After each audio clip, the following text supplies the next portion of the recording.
wondered how they had managed it. At that very moment, however, she felt an eerie energy emanating from the dark cave, and realized that this energy was coming from the boss, and none of his squad would have survived. Inside the boss's room, my shadow soldiers were already ready to fight the higher orcs, and the shaman began to tell me that I wanted to go out against his warriors with so few of his shadow soldiers. But I answered him that if he continued to look down on us, it would be all over for him. Oh, how unpleasant!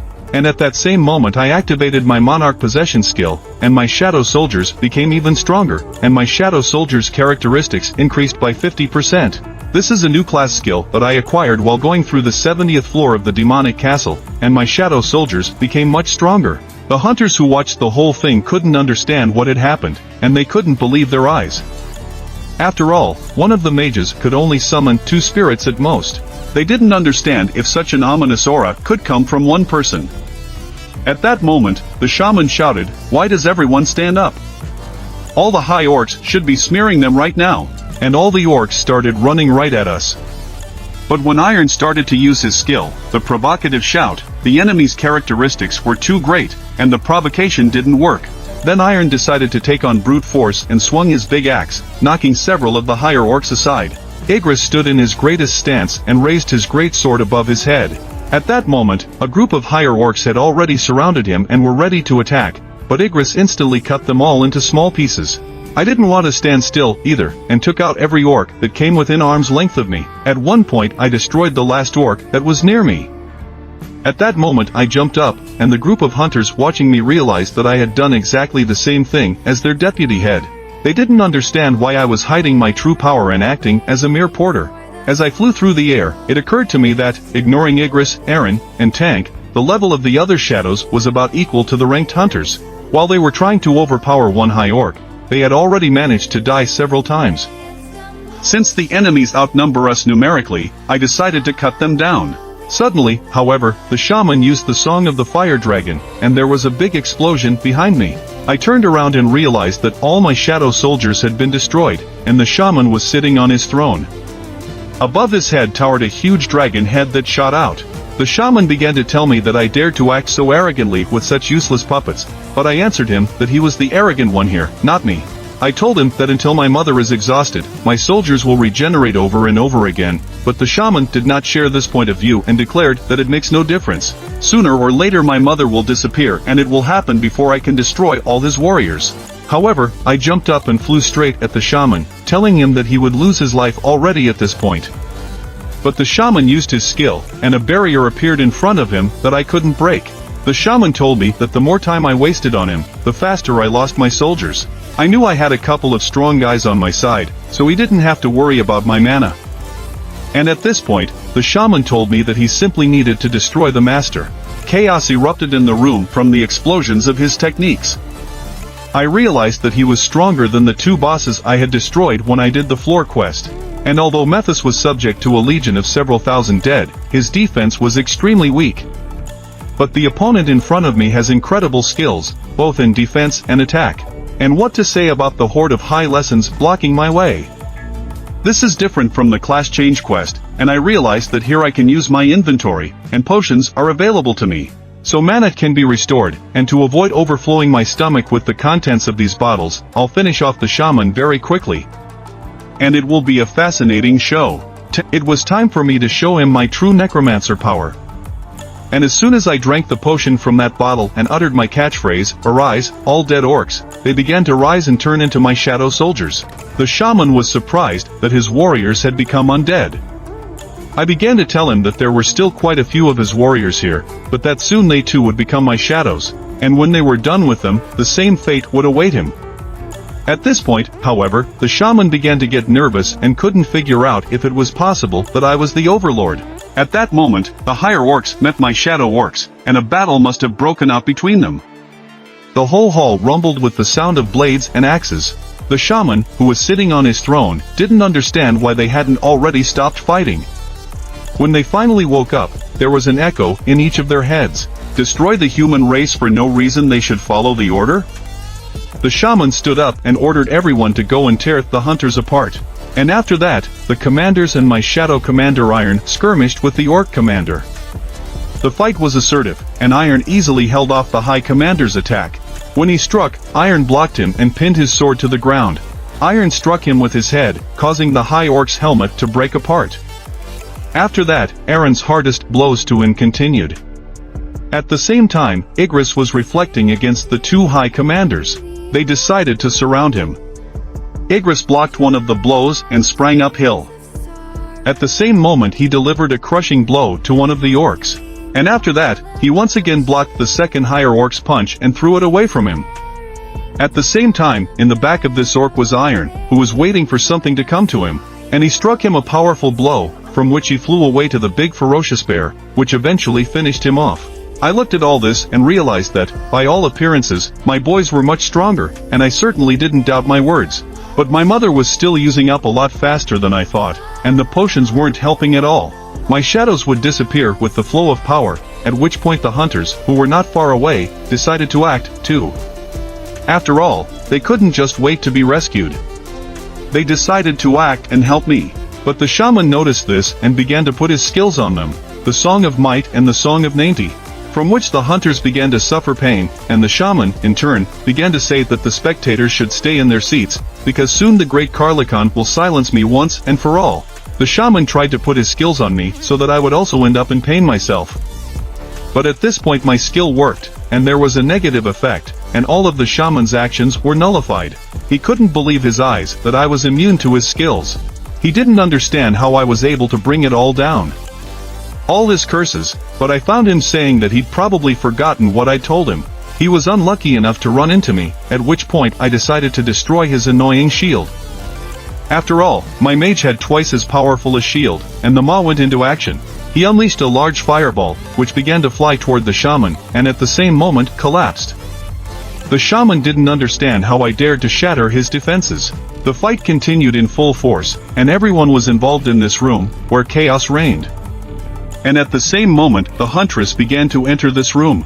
As she watched it all, she didn't understand what was happening, and she couldn't believe what she was seeing. For there were two armies fighting in front of her, one an army of shadows and the other an army of higher orcs.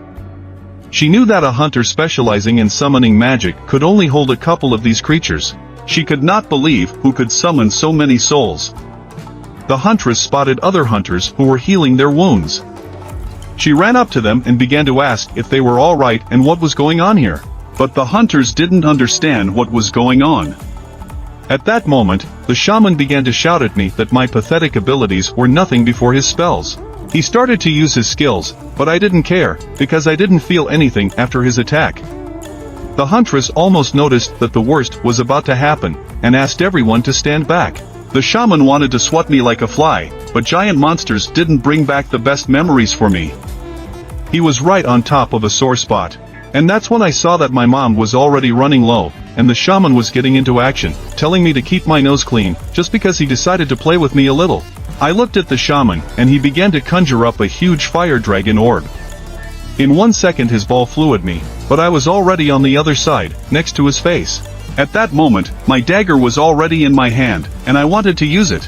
I stabbed him in the eye with full force, and the fact that he got bigger only made it easier for me. After all, the sorcerer could hardly stand up to an assassin without the help of his guards. He began to agonize in pain, but at this point I'd already launched a great many of my stealth attacks. While I was dealing with the shaman, the investigators from the association began to enter the room and saw my shadow soldiers dealing with the higher orcs. There was a huntress standing to the side, who began to tell the investigators that they had been summoned by that man. The explorer asked, referring to that man, "Did you mean Jinwoo, who fought the boss of this dungeon?" I realized at this time that normally my dagger was useless for carrying out a critical attack against the monster giants. However, now I decided not to use my dagger. And my fists are the best means to take down such a big orc. He flew aside and fell to the ground. The investigator and Huntress Cha were watching the whole thing. She realized that not only the head John, but also the monitors knew something about her. The investigator began to say that they sensed incredible power coming from these enemies, and they immediately rushed to their aid. But they seem to be doing fine here without them, so all they have to do is watch Huntress Cha defend the dungeon alone. The investigator pondered, looking at me, that I didn't look like a typical Korong melee hunter and yet I could wield summoning magic.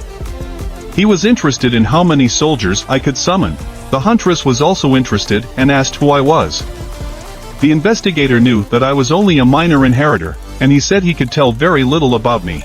They proceeded to watch as the dungeon boss was nearly defeated, and I stood before him and told him that once Mok lost his defenders, he could no longer win. But the shaman still stood his ground and began to say that it was impossible, for he could not be crushed. But at that point, my shadow soldiers finished him off, and a notice appeared that the Lord was damaged, and my level went up. And once I managed to defeat Boss Silva and the remaining higher orcs from different worlds, I watched the loot appear and wondered if I should take it for myself. I realized that I couldn't do that, since the dungeon belongs to the Hunters Guild, but as compensation I would just extract a shadow. And at that moment I began to extract the shadow from the shaman, and in an instant he began to turn into my shadow soldier. And everyone watching this couldn't believe their eyes at what was happening, and eventually they saw how I was completely able to extract the money. I already had a shaman in my army, and it was easier for me now, because he had become so quiet, not like before. I had an ordinary rank, and he had an elite rank, the rank of an Iranian knight. I had only observed these 3 ranks before, but today I got something new, which was to be expected from a shadow belonging to a dungeon boss. I had to choose a name for my shadow warrior, and I started to remember what his name was, but I couldn't remember. It didn't matter though, I already had something in mind, and I soon gave him the name Fong, and it suited him just fine. The result of this battle paid off. I got the power of the higher orcs, and I can now hold up to 127 shadows in my arsenal. I would free some and add the rest to my own, but suddenly I heard someone calling my name behind me. And as soon as I turned around, I saw the chief of the association investigators in front of me. I was so engrossed that I didn't even notice their presence. Everyone behind me was wondering what I had just done. But I didn't understand how I had gotten myself into so much trouble. At this point, however, the Association and Hunter Monitoring Department was responsible for the confidentiality of all data related to the hunter's wife. Therefore, today's incident must remain secret from the media, and all details will be disclosed as soon as we leave the dungeon. Until then, the investigator has begun to ask everyone to remain silent about everything that has happened. This is where the events take place. These investigators have asked me to follow them, and they will help me avoid possible problems. Just now, I have shown strength beyond the S rank, right in front of one of the best guilds in South Korea.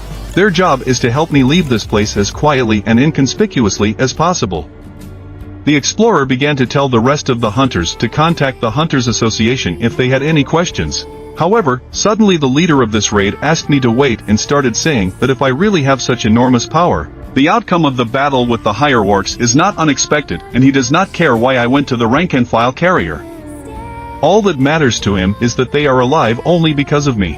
At this point they all bowed and thanked me for saving them all. I went up to one of the girls and began to tell her that since she was already alive, she would take the notebook herself about that request. That was it, and we started to leave. The huntress, whose head was full of questions, stood still and could not learn anything.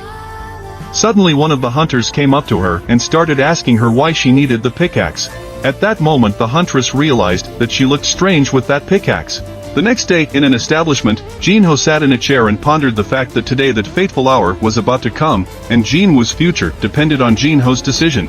As soon as Jinwoo entered the room, Jinho immediately noticed his clothes, but Jinwoo replied that it was because he had just returned from the dungeon. After all, he has defended the dungeon tirelessly, even when he has free time. And as Jinwoo sat down, they began to talk about the fact that while negotiating with his father, one guy showed up and revealed the whole truth about the Red Gate incident.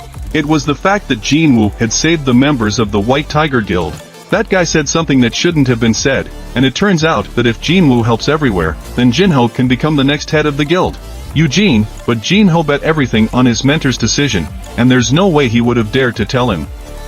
But Jinwoo had something important to say that made Jinho tense. But that same day, just in the evening at the Hunters Guild, a guy started talking about the head that Sun Jinwoo had come to their raid, and yesterday he was working in the ore mining group, and today he was already a porter. That guy went on to tell the chapter that he had trouble even imagining what he was thinking at the time. But he was sure it was not in his plans to interfere with their raid. After all, when the Lord of the Land showed up, they couldn't lift a finger, much less their defenses. But Jinwoo, the hunter watching at the time, had no choice but to intervene. The head didn't understand what was wrong with that guy, because first he helped the White Tigers, and now he can summon countless mystical creatures, and his fighting style is that of a hunter-killer. And on top of all that, he can summon newly held monsters into his army, and this is not all new information. What if he's hiding something? And the head decided to ask the guy who came to him, if this young man was so strong, which one he thought would be stronger. So this guy started to answer, to compensate for the weaknesses of the members of the raid, each of us has a certain role in it. And such is also the role of a tank or a support role. The lack of something to put the third one in danger of one of all and all for one is basic, but it's not beyond the realm of reason. So the guy decided to ask the head if he thought he could clean up a high-level rank dungeon by himself. The head wondered, because it didn't matter how strong he would be, being surrounded by a myriad of monsters. He was unlikely to be able to hold down defenses, and such a thing was impossible, and the nickname Universal Soldier sounded ridiculous in this situation. That guy went on to say that he was in no position to tell him how or who to accept into their guild. However, they just have to recruit this man. The next day, a bunch of reporters were standing around waiting for those stars who had been re-evaluated to come up to them. One of the guys was already sitting in his car near the entrance, watching as many people gathered. It was the best thing for him. His driver began to say that this news would be front-page news in all the media tomorrow. The man Min Sun, who has conquered myriad peaks, has been given a power beyond humanity, and this article was perfect for attracting attention. At this time, the reporters noticed that someone else had arrived, and two people, Baek Hong and Zhang Yin, the head of the White Tiger, got out of their cars. But the head of the White Tiger did not realize that something was wrong with the reporters today. They snapped like they were off the chain. And at that very moment, one of the reporters started asking questions. What was the purpose of their visit to the association? Do they want to recruit Min Sun into their ranks? As representatives of all hunters in South Korea, how do they feel about Min Sun's decision to leave show business? What are their suggestions regarding Min Sun's possible rank? The White Tiger head realized that they were here because of Min Song. He didn't understand why they chose the association to hold the press conference. He wasn't here because of that guy and told the reporters that he wouldn't comment. The head of the hunters in line started to say that he was sure many of them already knew that Min Song had a contract with the Reaper Guild, but he himself was here on other business. At this time, the reporters were upset because they thought they were in for a big surprise today. It turned out that the head of the White Tiger began talking to another head about whether he had heard the news about the unpleasant incident in the Hunters Guild that happened yesterday. However, that chapter replied that it was nothing compared to how the White Tiger Guild had lost its hunter and rank. Either way, Jin Woo supported each of them, and without him, their team would have been destroyed. The two men followed their moral convictions and wanted to attract this man into their ranks by any means necessary. They suddenly started arguing, and one of them said that his guild had suffered huge losses and he didn't think it was necessary to recruit Jin Woo. The other guy told him, "What are you up to if you're so eager to invite a ranked hunter to join you? Is that why you're willing to declare war or something like that?" The man then told him that he was talking some nonsense and generally when he began to follow moral convictions. At this point their argument was interrupted by another guy who was walking right toward them and started to tell them, "Do you really want to fight for their Min Sun?" That was the head of the Reaper Guild. But the two guys started shouting in their voices that this fool thought something, because that Min Sun, or whatever his name was, they had no interest at all. And the head of the Reapers didn't understand what happened to the two of them. The guy they were gathered here because of was sitting in his car and they were fighting with each other over him. But the driver told him they were ready to start the interview. And at that point he got out of the car and all the reporters started taking pictures of him. But at that point Jin Woo already showed up and he was standing behind the reporters and didn't understand what all the fuss was about. Jin Woo wondered if the media was already on top of things. Although, it seems that they are here for a different reason, and besides, because of all the hype, it is unlikely that he can get into the association now. But he didn't wait long and started waking up among all the reporters who were standing around filming themselves reporting.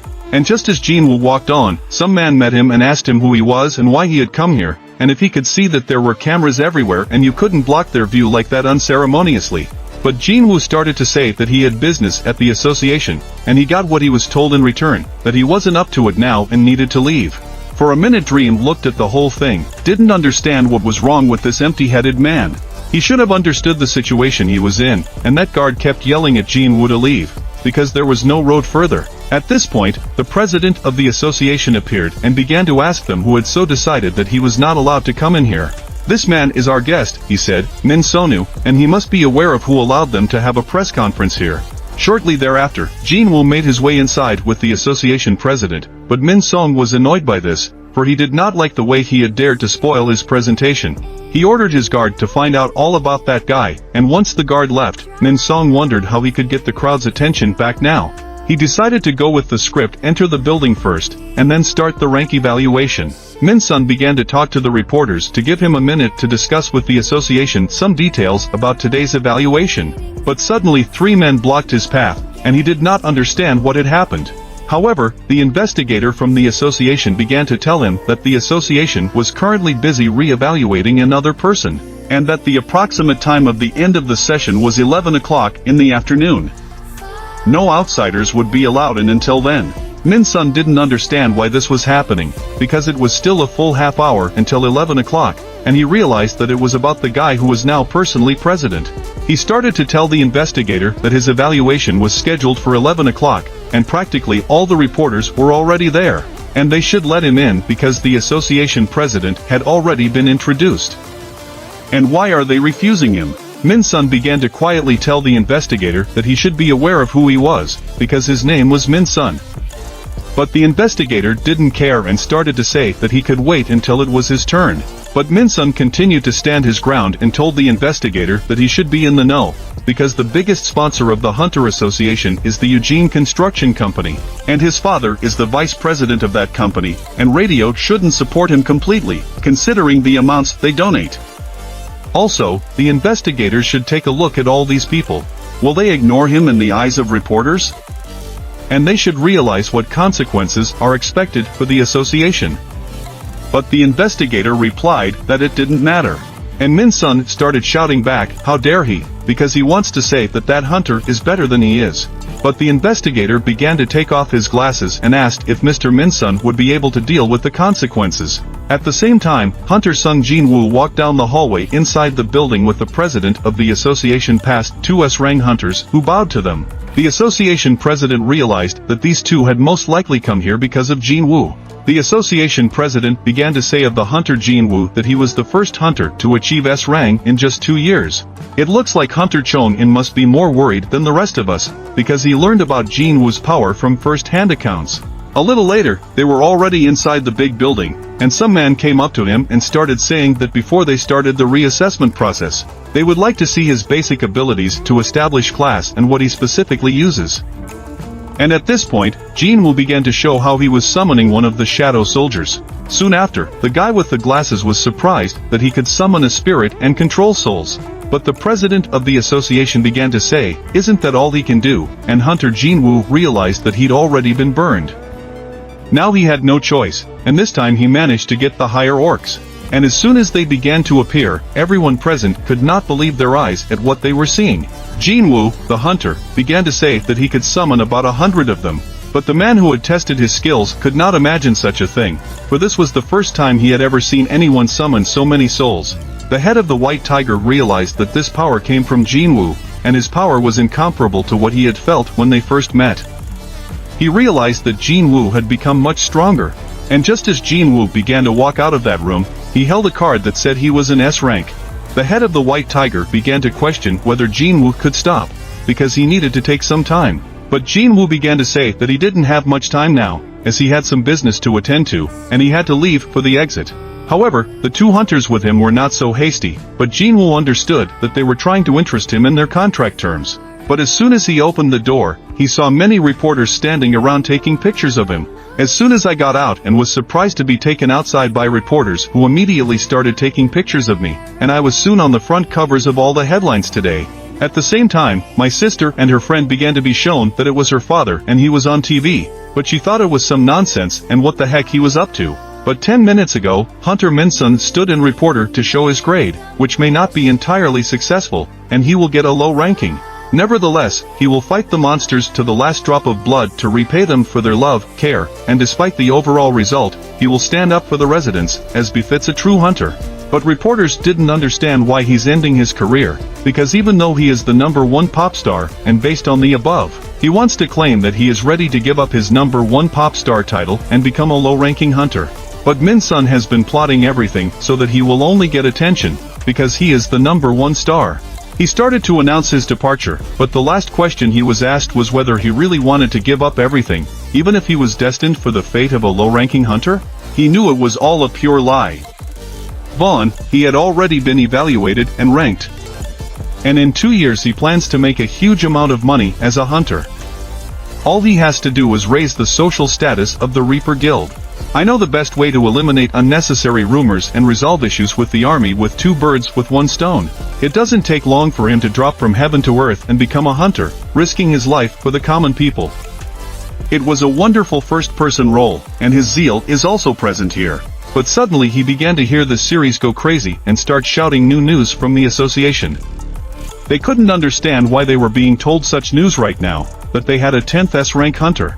Hunter Sung-in picked up his phone and realized that the association's main page had indeed just been updated, and that guy was the 10th S-rank hunter. The reporters went crazy and started to turn around, because they didn't know that they had previously reported that this morning the rank evaluation room couldn't be used, because it wasn't meant for Min Sung. So, it turns out that the evaluation room had been blocked for the new S-rank hunter, and they now couldn't pass up such a chance to capture the spectacle. All the reporters started leaving the association en masse and started asking the investigators questions. Haven't you heard that there's a new high-ranking hunter? Shouldn't the association investigators have alerted them immediately? They wanted to move on, but they were detained by the investigators near the entrance to the Hunters Association. However, Min Sun, who was sitting on the ground, did not understand why this particular hunter appeared now. At that moment, one of the reporters was beside him and began to tell them to change the headline of tomorrow's article to From Sorrowful Tears to Happy Tears, a ranked hunter. And as soon as I appeared on all the social media platforms and all the news channels, the miners watching the news couldn't understand why they were showing it. It was unclear to them on the news what he had done, since there were so many reports about him. As soon as they started reading the headline that this was the newly minted 10th S-ranked hunter, the guy who had only been talking about him immediately started to pale. Everyone I knew, who was now minding their own business, saw me on TV. At the same time, Jinho's father was reading the news that he had been declared an S-ranked magical class hunter. And shortly after that, my father began to speak. Jinho had time to recruit him, but Jin lowered his head and began to apologize to his father. He began to say that he could not go against his mentor's decision, and decided to start his own guild, inviting him as his deputy. After these words, his father smiled and began to say that his son should know why his father had founded the Eugene Guild, and it was not because of money. After all, as far as money was concerned, he had plenty of it. And did he really think he would create such a huge guild just to make money? It was all about protecting his family. The power and influence of hunters grows daily, and there are even such giants whose power and influence can match that of an entire country. But that's not all. There are monsters known as the strongest hunters, surpassing the strength of S-ranked hunters. They are called national-level hunters. There are already countries where hunters are extolled as kings. And how long does he think the government and the law will be able to protect them?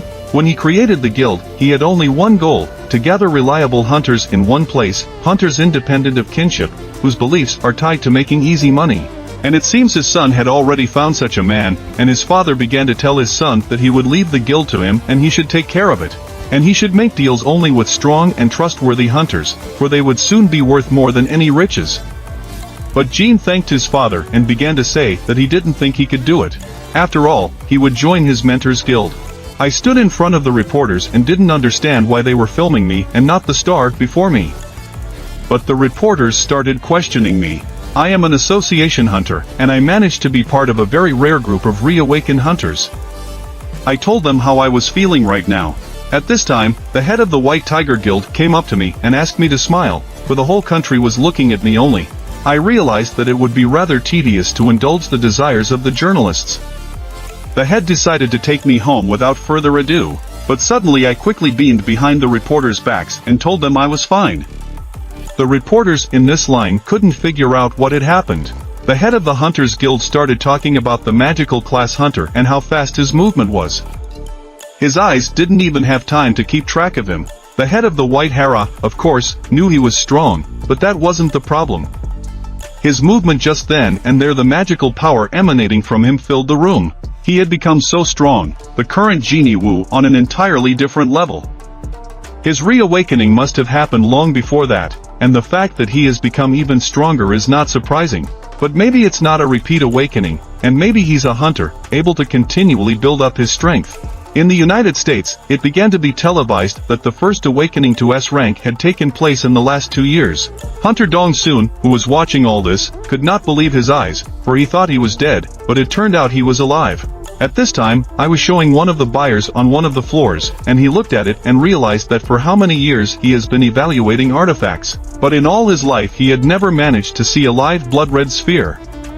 He began to ask me if he could really use it to increase his magical power by as much as 100%, and the most skilled artifact masters will only be able to achieve such results with a 50% increase.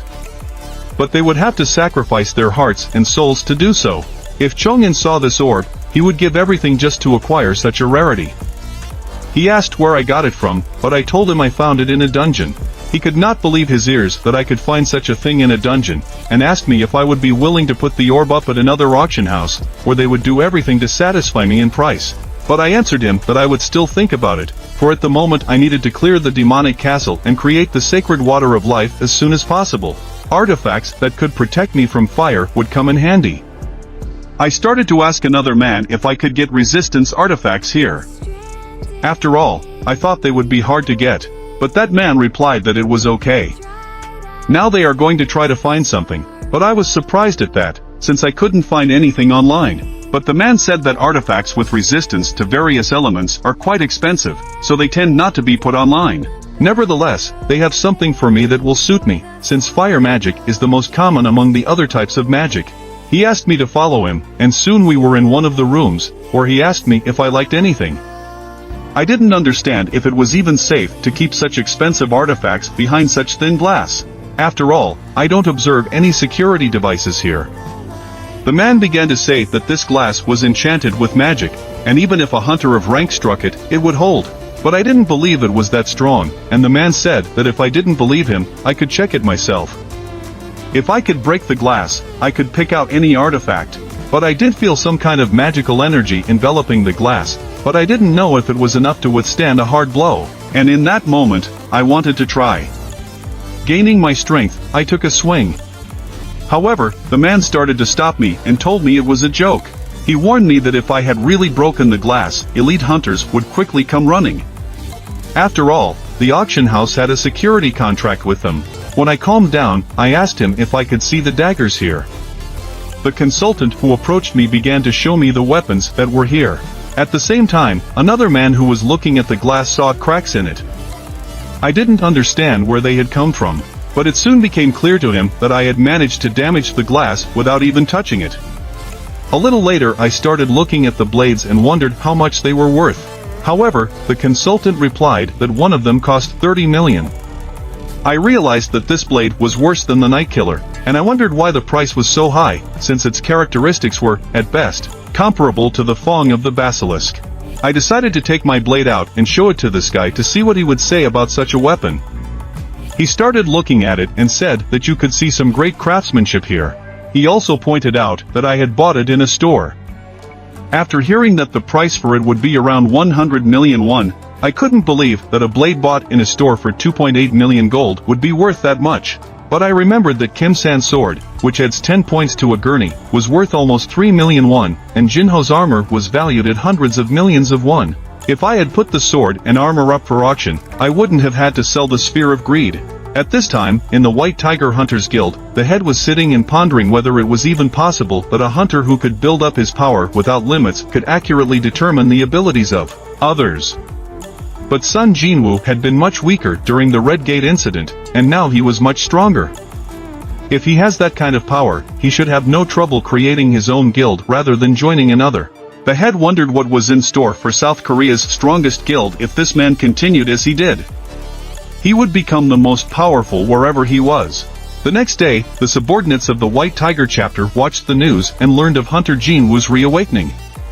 He was able to jump from the C rank to the S rank, while still possessing magical abilities. One of the guys started screaming, saying that his head was going to recruit him. However, that hasn't happened yet, and if he can talk to him again, he can definitely recruit him into his guild.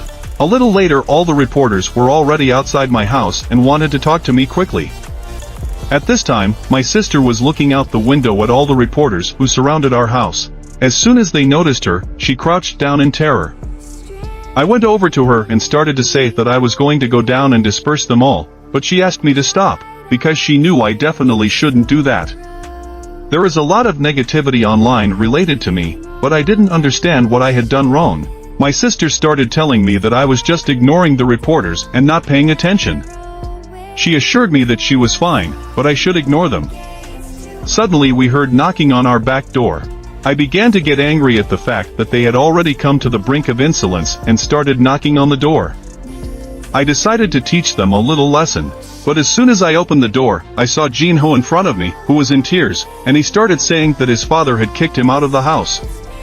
But I began to ask him, doesn't he live apart? And he began to say that the villa in which he lived was registered in his father's name. Since that was the case, he began to ask if he could stay with me for the time being, but I closed the door at the same time, and my sister came up to me and asked who it was. I answered that it was the first time I had seen him. Soon after, Jin-ho started knocking on my door to let him in, but at the same time, Jin-ho's father was approached by his wife and started asking him if he thought he had gone a little overboard, but his father replied that he deserved it, because if he wanted independence, then let him achieve it himself by inheriting his mentor. It was strange, but suddenly his father's eyes began to twinkle, and soon he fell to the ground. Sung Jin-woo sneaked into his sister's room while she was sleeping. Watching her sound asleep, he realized that he cherished her very much, even though that annoying girl was keeping him alive. That was why the boy was worried that while he was gone, someone might sneak in on her. The only right thing to do was to summon the shadows. Behind him appeared 3 of Fawn's personal guards, huge and intimidating monsters.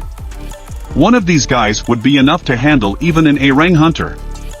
But why were there only 3 of them? And then Song Jin-woo remembered that the last one couldn't be turned into a shadow because he was stuck in the ceiling. 2 of them he ordered back, because he was going to attach 2 more guards to guard his sister.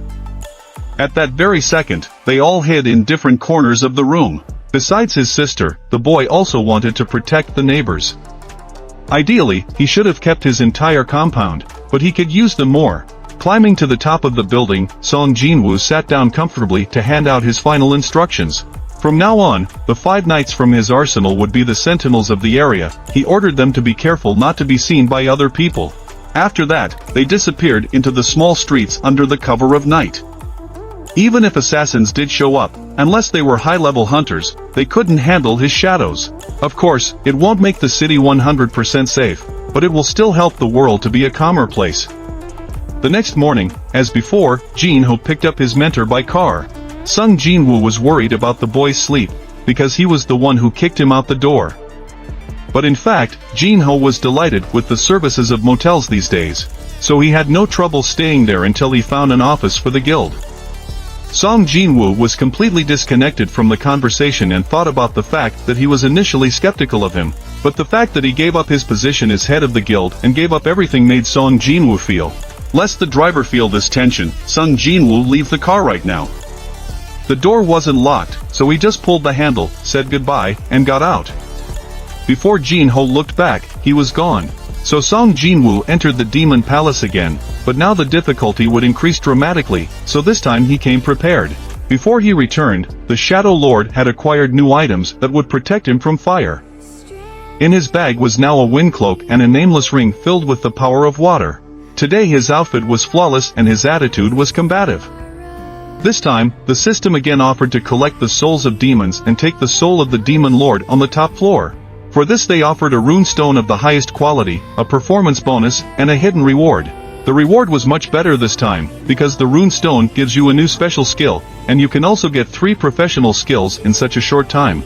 The system now unlocked floors 1 through 76 and asked where Song Jin-woo was going.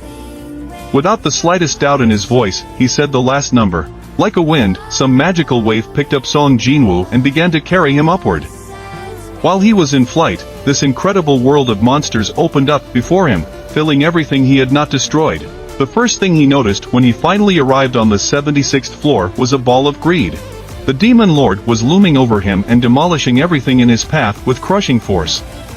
It was hard even to imagine such a sight, 2 impossibly large beings in the midst of a blazing world. But the spectacle didn't last long. It was followed by a massive attack, and as the flames enveloped the entire last floor, the system sent a notification. You have defeated the supreme ancient demon. Song Jinwoo guessed that he had previously unseen power in his hands, but until this moment, he didn't even think that he could instantly overpower such a creature. Although the demon now holds the orb of greed, its ability should weaken after it becomes a shadow. This object changes size depending on the strength of whoever uses it. The guy wasn't going to control it himself, so he decided to leave it to Fong. A second earlier, Yu Menhan had woken up in the urgent care center.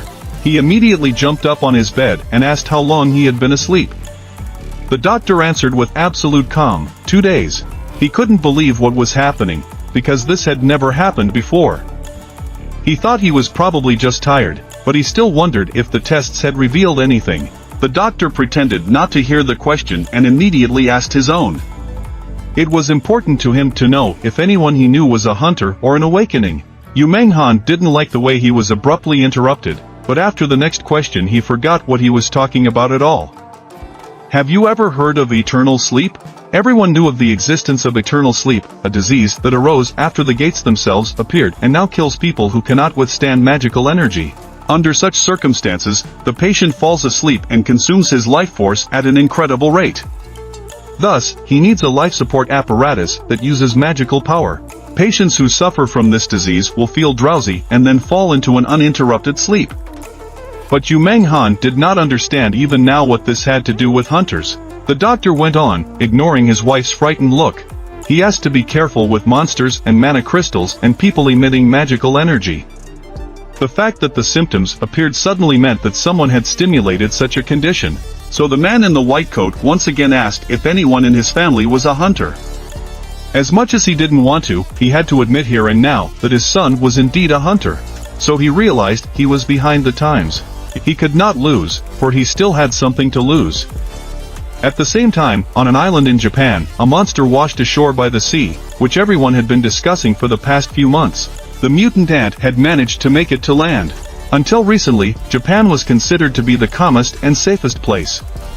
Every day the island was patrolled and checked for gates, but it wasn't hard to guess from the active patrol lineup that an old grandfather or two frail low-ranking hunters were unlikely to ever go down into the dungeon. On Nogawa-san's shift today, he was to introduce the newcomer to the basics of their work. Of course, the new guy thought memorizing faces from the villagers and patrolling every day was a mere trifle. But if the gate appeared on this remote island, all humanity would be in great danger, and the two of them would surely be killed. Nogawa-san also revealed a long-established plan. After someone discovers the gate, using the magical energy sensor, they must first send a request to the hunters from the mainland. And since help will arrive in 3 days, accordingly they must find the gate within 3 days. During this useless briefing, the guy noticed a strange creature coming towards them. The two of them were numb, and their tongues became cotton candy, so that it was difficult to utter a single word. What was it? Meanwhile, on the 76th floor, the fire was getting worse and worse, and the dead carcasses of the monsters were getting more and more numerous. Fortunately, the number of shadow soldiers that Song Jinwoo could maintain had increased after increasing his intelligence. And if only he could gather those non-demons, his army would be the largest in the world. The Shadow Lord knew that a large army in one group would be very inefficient. That's why he decided to distribute his shadows into groups and start controlling them more expeditiously. He had enough to choose the bosses for his 6 teams, Team Fong, Team Igris, Team Iron, Team Tank, Team High Orc A, and Team High Orc B. Now he could simply order them to spread out according to their groups and destroy the enemies they would meet. But in addition he also asked them to notify him if they found permission to enter. Done, now he paid no more attention to anything and strove to reach the last floor. The system began to send him notifications of new experiences. Such efficiency he didn't even expect, since he sent them not too long ago. Song Jinwoo thought this was the height of comfort because he no longer had to wander around and simply waste his time. But more importantly, the guy wouldn't even waste mana until they were all outgunned. He pulled out a bottle of blue liquid and began to drink greedily. His shadows outlasted all the low-ranking demons pretty quickly, so now he needs to drink the potion constantly. A few days later, Sung Jinwoo had a high-ranking team in front of him, all of his soldiers had leveled up, and hunting in teams was really proving to be many times more effective. So since the last meeting, Tank has gone up 10 levels. After all this fighting he had so little left, only 20 levels. Even though Song Jinwoo had made it to the 80th floor after 2 days, He was still worried about the fact that not a single shadow had found permission to enter so far. That meant only one thing: there was a powerful enemy ahead. His mother was flying away at the speed of light, which meant someone was destroying his shadow soldiers. And that enemy must outnumber them, since regeneration was not happening. He looked around and found the place where the loudest screams came from. That must be where Aaron's team is. To think, there is a demon stronger than Aaron. Song Jinwoo had no choice but to call off the shadows. But the situation repeated itself the next day because of the constant ambushes. The guy kept scooping up his teams one by one. At that point, he had lost the High Orc A team and the Igris team. The whole situation was rather strange to him, because according to his calculations Fong's team was next in line, but it wasn't the team that was attacked. If his theory that the demons aren't strong enough to overpower Fong is true, then victory is already in his pocket. But this information also implied that the enemy is quite intelligent if he carefully selects his opponents and looks for weaknesses. If he has indeed figured out this cunning plan, the next target will be Tank. On his left side, just the opposite direction this team was moving, and behind them a little farther on horseback galloped a huge column of demons. Even from this distance, Song Jinwoo was able to make out the demon helmsman and the 3 demon knights. The situation clearly could not be called controlled, so he simply decided to watch to see what would happen. Gathering all his strength, the knight lunged straight at Tank and cut him in two without the slightest complication. Now everything was falling into place. Now Song Jinwoo understood why the soldiers' regeneration could not cope. There were only pieces left of them at one blow. The shadow monsters had no chance against them. The knights swung their spears like wooden sticks, leaving behind a clear battlefield. One of them risked a match with the Shadow Lord, and he even let him get close, but no more. Now it was Song Jinwoo's turn to put his enemies on the ground with a single blow. He wasn't even going to waste his strength on them, so he stuck to 2 points: duck, put down. Notifications of victory over the Demon Knights began to come out of the system one by one. And it could safely be called one of the best fights ever, if the guy wasn't outclassing them just by speed. The other Demon Knight had already been seeing him off for several minutes and was scrutinizing his tactics, but he could hardly draw any conclusions based on his opponent's speed. The system sent a notification mentioning his title and third. Although he instantly decapitated 2, the last one was not so easy to defeat. He really wondered if monsters could smell fear. He had often asked himself that question, but now he knew exactly the answer. Finally, something interesting began to happen. Finally Song Jinwoo got an opponent of his level. The whole action resembled some kind of exam, where the students were demonstrating their sword control and quick movement skills. Song Jinwoo was already used to high-ranked armor, now he knew that he just had to find the weak areas. It seemed that today it was definitely the forehead, the heart, and the neck. And while he was aiming at these places, he had time in his head to classify the levels of the demons in the tower. He didn't even have to try very hard, because unlike the armor, the knight's weapons were clearly not pleasing. With a quiet crack, the Demon Lord's sword snapped in two, and it was his turn. The boy grabbed his helmet to control his movement and swung sharply. He wanted to end this contest once and for all, but a sound was heard from beneath the ton of iron. It was not the first time he had heard monsters speak, but the first time he had heard them beg for mercy. The knight really raised his hands and froze. Song Jinwoo found the voice itself strange. It was gentle and high-pitched. With one sweep he threw his helmet off his head and saw the girl in front of him. She began mumbling something about making a mistake in a panic, begging for her life. There was a look of bewilderment on his face, so he questioned if she was really asking for forgiveness after attacking his soldiers. But she was understandable, too, for it was their clan's duty to protect the area. As much as she cares about life, she can't just take it and let some man kill other demons like bugs. Song Jinwoo didn't know how it worked with demons, but he would never ask for mercy from a man who killed his men. The girl made a very valid argument. A knight's duty is to protect his master. If she survives, they will be glad. The hero had never met such a selfish person before, but the fact is that she was not human at all. Song Jinwoo thought about her request because he didn't really want to kill her in human form. And while he was busy thinking about it, the monsters saw her chance and rushed forward with her sword. But the shadow that guarded it arose from the ground, as it was supposed to. Again she threw herself on her knees to ask forgiveness. This girl seemed bereft of mental faculties. It was necessary to make the most of her. So Song Jinwoo decided to ask if she could get permission to enter. The demon lady told him that the entry permit was guarded by her clan, and if Song Jinwoo could get her home safely, she would give it to her. Song Jinwoo didn't expect the demons to protect the entry permit, it had fallen out randomly before. But the question was whether or not he could trust her. He leaned toward her and asked quietly, "Can I trust you?" It was as if it embarrassed her, white and fluffy. With an angelic look and excitement in her voice, the demon began to prove that she always told the truth. There was no choice, so he set her conditions. If she would give him permission to pass, he would leave the place peacefully. The hunter already knew she was no match for him, so there shouldn't be a problem. And on the remote island of Japan, the demon ant quietly made his way to the center of the city. People who had never dealt with such creatures could not even decide in panic where to run. This creature was as ruthless as it was supposed to be. The ant in human likeness didn't even try to attack stealthily, it was quick and brutal. It stripped its victims and instantly disappeared into the sky. Meanwhile, in the tower, a girl finally decided to introduce herself. Her name was Lady Essel, and she was the eldest daughter of the Raider clan. That was all she had time to say before she was interrupted, because no one was interested in her life story. Apparently, Sung Jinwoo was trying to talk to the demon who was giving her orders, the only way he could find out the truth about himself. The Lord of Shadows asked if she could hear voices in her head calling her to kill people. She was a little surprised, but still answered that they had other voices.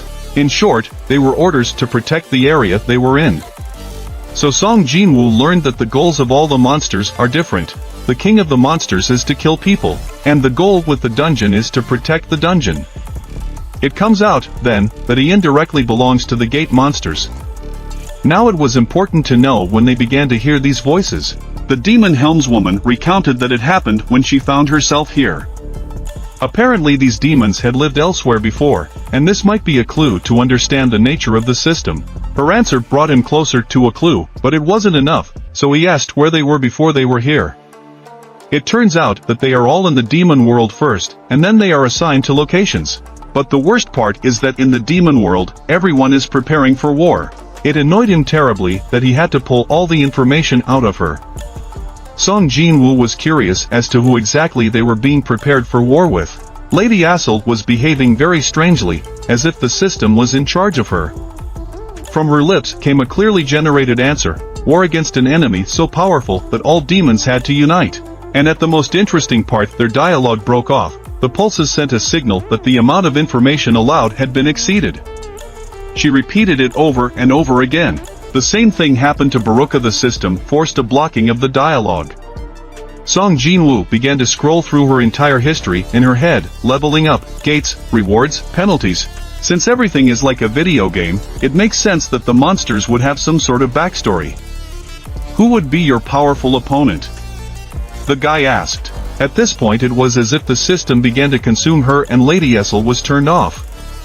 Sung Jinwoo barely had time to catch her when she passed out. The system reacted harshly to the identity of the opponent. If this enemy has abstract powers and is trying to affect the hunter or Earth for some reason, then the enemies fought with the demons are the key.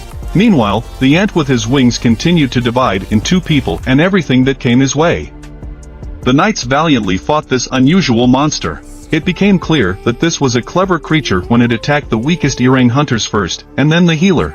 The hunters were weakened, for the monster realized that it would get into trouble if the battle dragged on, and it followed a crushing plan. It's worth noting that this whole miserable battle was caught on DVR, as almost no one survived.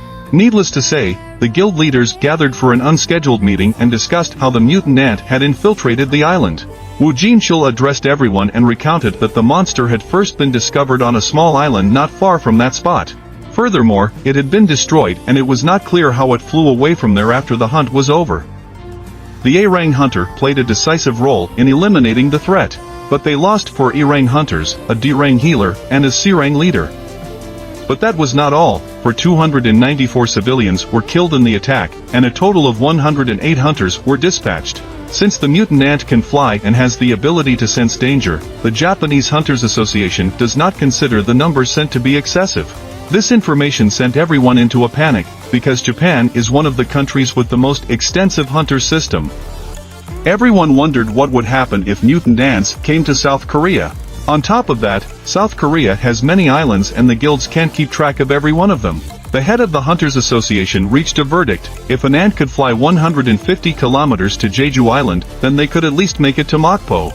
Unfortunately, South Korea doesn't have enough human resources compared to Japan to send hunters to each island. And if they send one or two low-ranking hunters, they will quickly become fodder. Dark times have come for South Korea, for no one from the big nations will agree to defend them. Earlier, the United States refused to help when the S-Rang Gate first opened. Woo Jin-chul decided to have a private word with Chairman Go Gun-hee after the meeting. He withheld from everyone that someone over secretly contacted them and promised to join the upcoming raid on Jeju Island. It was Hwang Dong-soo of the Cleaners Guild. The chairman stunned on the spot because this was definitely not a gesture of goodwill. It did not take long for the man himself to reveal his real target, Sun Jin-woo. Apparently, because of the conflict during the Red Gate incident, they sent a request for denial of entry into the country. But fortunately, Hunter Hwang Dong-soo was not the only one who contacted them. The chairman changed his face again and raised his eyebrows questioningly. It was the national-level hunter he was about to meet. After a while, Lady Essel opened her eyes. She did not understand what had happened, and so she asked as she fell asleep. Apparently, demons aren't very friendly with each other, her savior replied. Behind Sung Jin-woo lay a pack of interrupted monsters that tried to attack her. The girl was stunned that he was protecting her while she slept, after all that had been done. After making several attempts to let her down, Essel narrated that the irrational demons didn't consider them as one race, and she thanked him. But that wasn't on the list of useful information, and the guy wanted to know how far away the place was with permission to pass. The demon palace was right above them, so it wasn't hard to get there. They entered through the front door like the guests everyone was expecting. Lady Essel immediately asked the guard where her father was. Although the guard was supposed to observe so-called etiquette, after the phrase "he is in the throne room," the demon ventured to ask what the man behind him was all about. Without pausing for a moment, Essel asked to show some courtesy to this important guest. As soon as the servants opened the door to the throne room for them, the girl said hello to her father and set the fact that she had brought a guest. Sung Jinwoo's mind was full of thoughts. He realized that if he had made his way here himself, it would have been a battle with the boss. The throne stood against the sun, and so the palace owner's face was hidden in the shadows. But he did not wait long and immediately rushed forward to ask who she had brought here. The hunter began to back away slowly, and Lady Easel continued to introduce them. "Father, this man is our guest," so, she did not finish. He was not at all interested in who this guest was who came to someone's house with an entire army. The boss knew Essel couldn't see it with his own eyes, but countless soldiers lurked in the shadows of this man. The guy didn't expect to have such good insight, just as he didn't expect all the guards to point their blades at him. The truth was on his side, and he explained that he had promised to leave the place peacefully if they would give him permission to enter. Apparently, all the demons around realized that this man who was killing demons at a terrifying rate, and their clan was one of the weakest among the 20 demon clans. It was also rumored that he had defeated Vulcan and Metis, which meant they didn't stand a chance. Father Essel questioned whether permission to pass was the only request. But soon Jinwoo was not going to stand on ceremony and asked to take his daughter away for a while. Essel knew where the other permits were and could have led him to each of them. This could not please the master. Their tense conversation moved from the throne room to the cozy table where they were served dinner. Nervously cutting off a piece of steak, the boss wanted to clarify whether they had settled on a permit to pass and a guide. Sung Jinwoo set aside the cutlery and began pondering how to properly present that it was Essel he wanted. This awkward silence clearly described the mood of everyone present. The deal with the man hurt the monster's pride. But if he had known that this monstrous man was the leader of those shadow soldiers, he would not have fought him from the start. Overcoming his anger, he squeezed out one last question: "You wouldn't put my daughter in danger, would you?" It was quite strange to hear such words from the monster. But Sun Jinwoo dryly replied that he kept his promise. At this moment, on the golden spread, a footman brought up some kind of scroll and offered it to the guy. It was indeed a pass to the upper floor, and it was in his hands. Without touching the food, Sung Jinwoo let down and offered to let Essel leave with him right away. Immediately after her agreement, the system sent a request for an invitation to the Demon Nobleman group. This was something new. The group system implied that its members had access to a magical movement circle and could share experience depending on their contributions. But if the amount of experience depended on the contribution, the Shadow Lord was not going to share it with a team member. So without moving away from the starting line, he warned that he would handle himself during the battle. And it was to her advantage, too. A huge pillar of fire lifted them to the 81st level. It was only now that Sun Jinwoo thought to ask if the girl was okay with going without a horse. But she had no choice, as she said only members of the group could access the movement circle. But in return, she asked to stop for a moment to check if all the contents of her briefcase were intact. Her father had prepared an inn that each of the chiefs would accept, and she was going to show Sun Jinwoo the bottle of liquor that the head of the Garshur clan loves. Really, he didn't understand why she was dragging it all. If we take them with us, the negotiations will go more smoothly, Essel mumbled. He turned around slowly and threw a look at her that made it clear he wasn't counting on any negotiations. The hunter reminded her that their clan was unfriendly to other clans. And while clans have always clashed over rankings in the demon world, the Garshur clan is not one they are feuding with. Sun Jinwoo wasn't going to take her with him, so he ordered her to just wait there and hide. It shouldn't have taken long. It was only a few minutes before fire erupted along with screams from the castle of the Garshur clan. On the other side of the system, a national-level hunter was being interviewed by the Hunters Association. He felt his power over the association, for they needed him more than anyone. The only thing that interested him out of the chairman's entire speech was the fact that the whereabouts of Korea's 10th S-rank hunter was currently unknown. Hua Gunhee tried to explain that he was very elusive, so their surveillance department was having trouble locating him. Still, the guy dressed as a beachgoer wanted to mock and asked how he could believe them. Certainly the Hunters Association in South Korea was not stupid enough to lie right to the face of a national-level hunter. When the torture was over, the hunter reported that their Hwang Dong-soo had made a little noise in Korea, but because of his title, they were unable to push him. The chairman's eyes lit up angrily. In fact, this guy completely appropriated his Hwang Dong-soo's status as a United States hunter. Well, Sung Jinwoo was only this stranger's first request. He also came to them to ask them to reject Hwang Dong-soo's entry, which they had done even before he arrived. Thus their conversation ended earlier than it should have. In addition, the tough guy promised to call again if he needed to ask anything else. When he let him down, his companion appeared to have a low complex, though he had no small package. As he said goodbye, he smugly added that he had heard about the Jeju Island situation and would like to help with the raid, but that he was a busy man. In fact, it would be different if South Korea had enough money to hire him.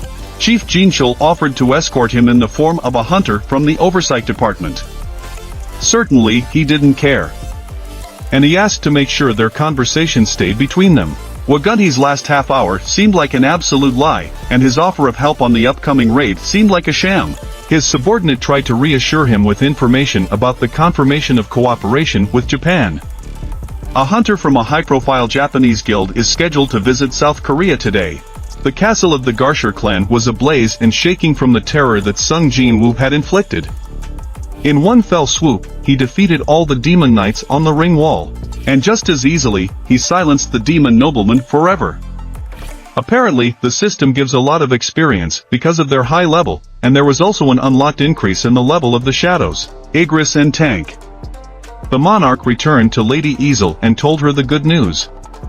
And at the same minute a request for a promotion came in and he approved it positively. The shadows swirled in a whirlpool, intertwining over their heads.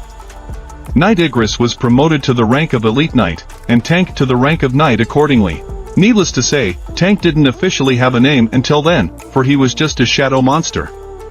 But now the system itself suggested calling him Tank. Igris's aura was so strong that it was visible to the naked eye. Undoubtedly, he gained S-rank power, while at the same time his new knight gained the power of a higher A rank. The girl interrupted his admiration to ask how many clans Jinwoo had already destroyed. Since this is the 89th floor, excluding Lady Essel's clan, it must be 9. She was horrified. After all, starting from the 9th floor everyone would be controlled by high-ranking nobleman clans, and that's a whole other level. She even had the idea of negotiating with them the same way she had before, with the Raider clan. Apparently this made Song Jinwoo laugh, because he replied that if he were weaker, her clan would not negotiate with him. Lady Essel had no idea that he would turn out to be so smart. Stretching his arms before the new fight, Sun Jinwoo babbled on about his plan. You said there has always been a fierce fight between the clans for wounds. Then I'll raise the Radis clan to the top, he exclaimed. Apparently, at first she was bothered by the misnomer of her clan raider. But then she blushed when she realized that he was going to spare them. Besides, the girl was curious to know the reason. He looked back to gaze into her lying eyes, and then said quietly, "Because I liked you." That threw her off. It certainly wasn't something anyone expected, not even him. Just like with Jinho, Sung Jinwoo was good at getting off with awkward people.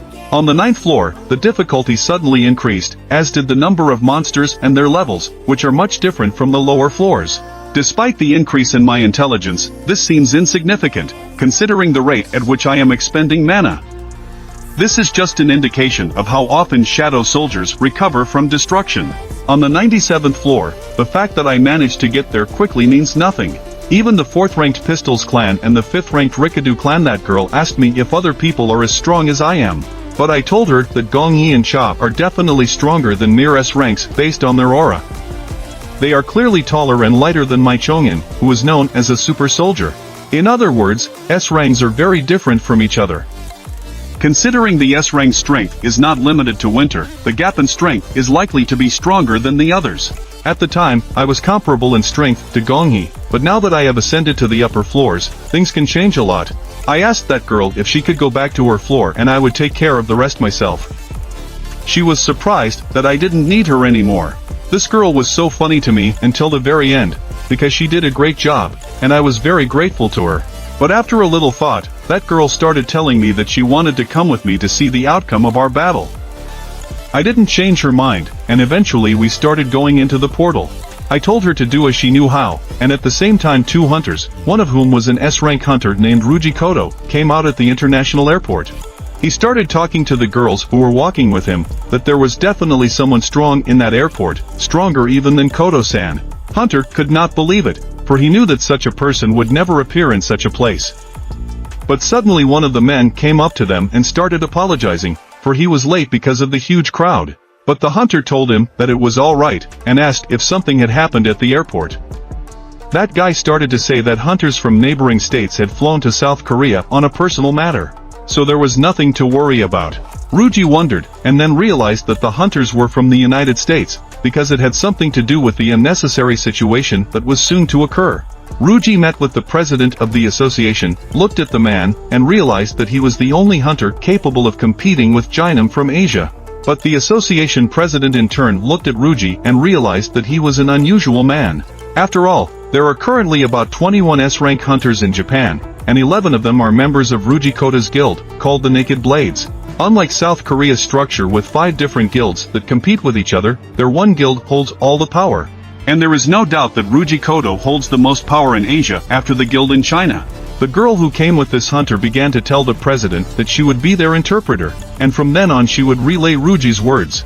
Because of the disaster a few days ago, they have decided that they can no longer turn a blind eye to Jeonju Island. Consequently, they pledged their full support to South Korea. In general, the reason he came here was to form an alliance of elite warriors. The president was unclear about what he wanted to say, which was to unite to destroy the ant colony.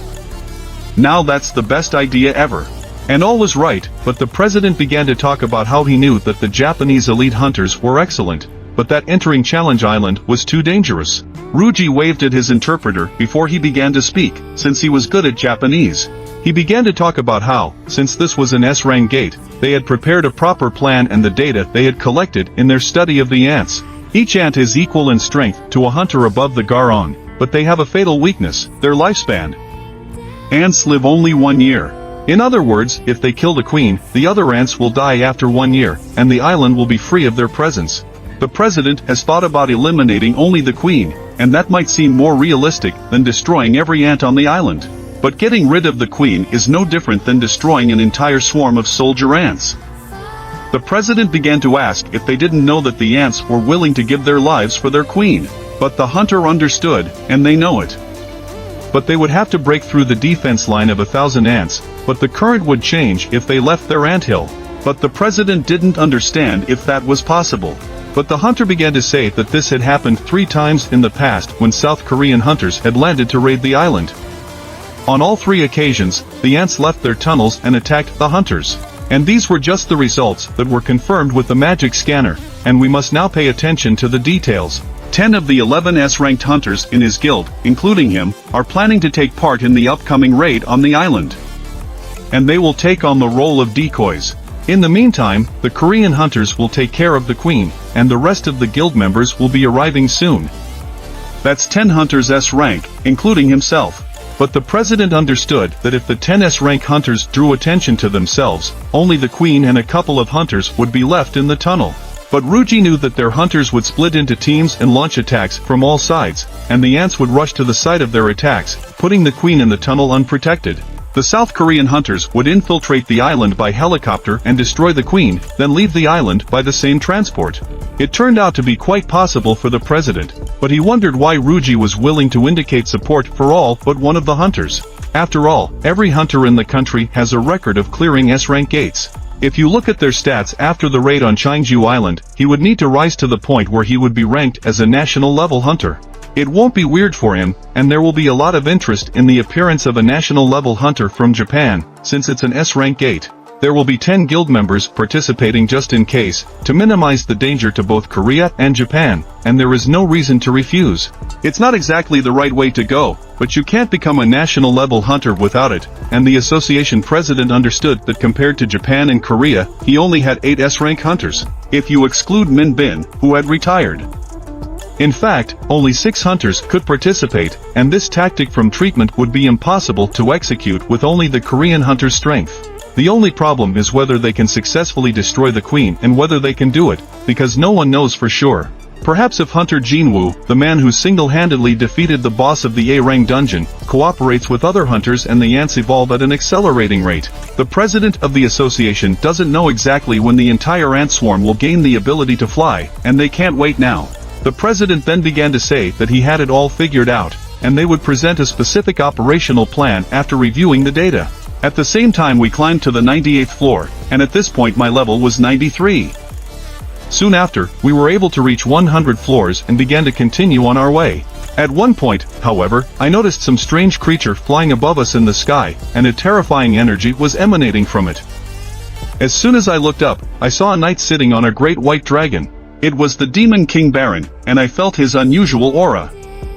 After reviewing this data, they will present a specific operational plan to eliminate him. The girl who came with me felt an incredible thirst for blood, and she had never seen the Demon King in person. But her whole being literally responded to the fact that it was him, the Ram. I realized that his terrifying aura could be felt even by Yesel, who stood there shaking with fear. Still, this flying monster would only get in the way, and I looked at this dragon and realized that this was the first time I encountered demonic creatures of this type.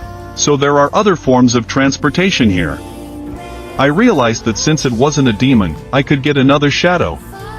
And at the same moment the Demon King, the Ram, began to use his army skill. Out of nowhere a huge number of portals appeared, from which demon soldiers began to be summoned. There were extremely many of them, and they were approaching from all sides, surrounding us. I realized that these demonic knights and generals were at least of high rank, and there were at least 100 of them.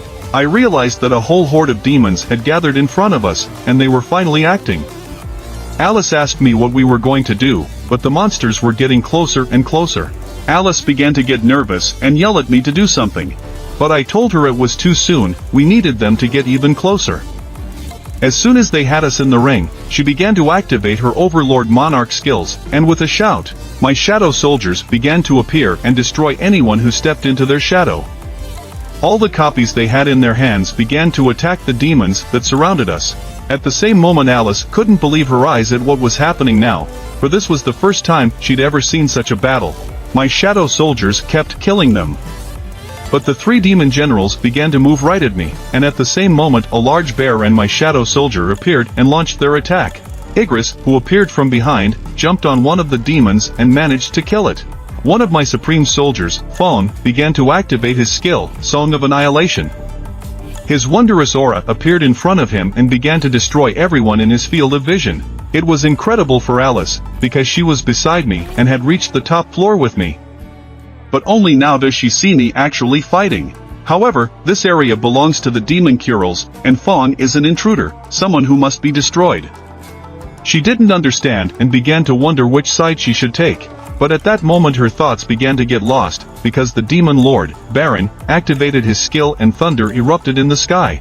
Lightning started coming from the sky, striking all of my shadow soldiers, and I realized that it wasn't just lightning, but a massive spell with a stun effect. At that moment, however, I was able to activate my buff, and the elemental damage effect was nullified. Thanks to my immunity skill, I began to realize that if it wasn't stopped, all the shadow wars would turn to nothing, and my mother would immediately dry up. At the same moment I jumped on the building next to me and was able to get closer to the dragon. First I need to get rid of its wings, so I launched an attack. At that moment, however, the Demon King, Baron, blocked my strike and threw me back to the ground.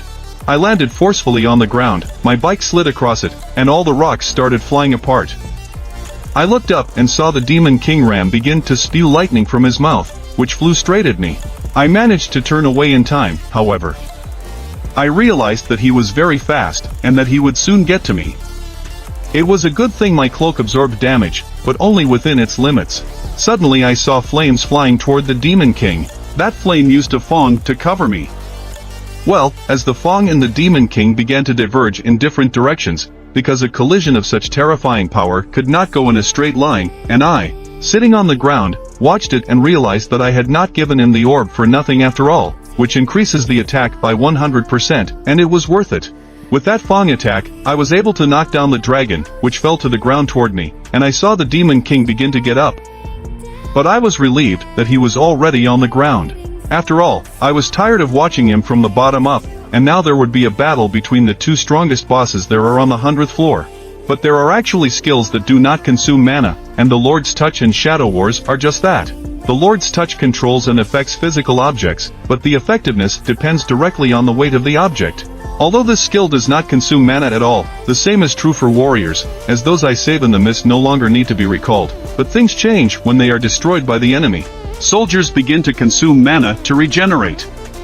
If A's mana supply runs out, they go back to my shadow. This is why it is so important to increase intelligence to maximize your mana supply. This monster has huge ones. I can say the same about his fighting power, as he controls his warriors. Given the fact that they do not regenerate, he needs a lot of mana to summon them again. When the Demon King was already on Earth and walking in my direction, he used that punch again, which was aimed directly at my subordinate, Fong. However, the Fong activated his Song of Protection skill, and I realized that I was gradually losing my mana, and he wasn't giving me a chance to recover it. Now I need to think about how I should fight next. And besides, it takes a lot more mana to regenerate high-level fighters, and yet I can't give them up. I need to finish this fight before my strength runs out. In the meantime, while I was pondering, my shadow commander, Iron, began to fight the Demon King. However, the Demon King's strength was 10 times greater than Iron's, and as soon as Iron wanted to strike him, he threw his axe aside and began to attack him, resulting in Iron's defeat. There was a player who flew to the Demon King and started to attack him, but the Demon King grabbed his big sword. Just like with my previous commander-in-chief, he was able to overpower him. After that big bang, the player dissolved into small pieces. At the same moment, I realized that I needed to act while my commanders-in-chief distracted him. I immediately activated my skill, Deathstroke.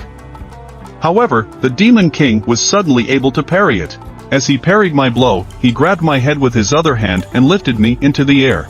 And now the Demon King wanted to finish me off and swing his big sword. But at that moment, the swords of my commanders-in-chief were able to parry it, and at the same moment, I inflicted mortal damage right into the heart of the big Demon King. Something strange began to happen. The Demon King began to lose his mind and shout, "You're all around." From this his aura became so powerful that it threw us all aside, and all my shadow soldiers began to disappear. I was able to shield myself from the aura emanating from him. When I opened my eyes, a Demon King appeared in front of me, holding 2 large blades in his 2 hands. He wanted to fight me, but I wasn't that easy either. I had 2 deadly daggers, which I was going to use right now.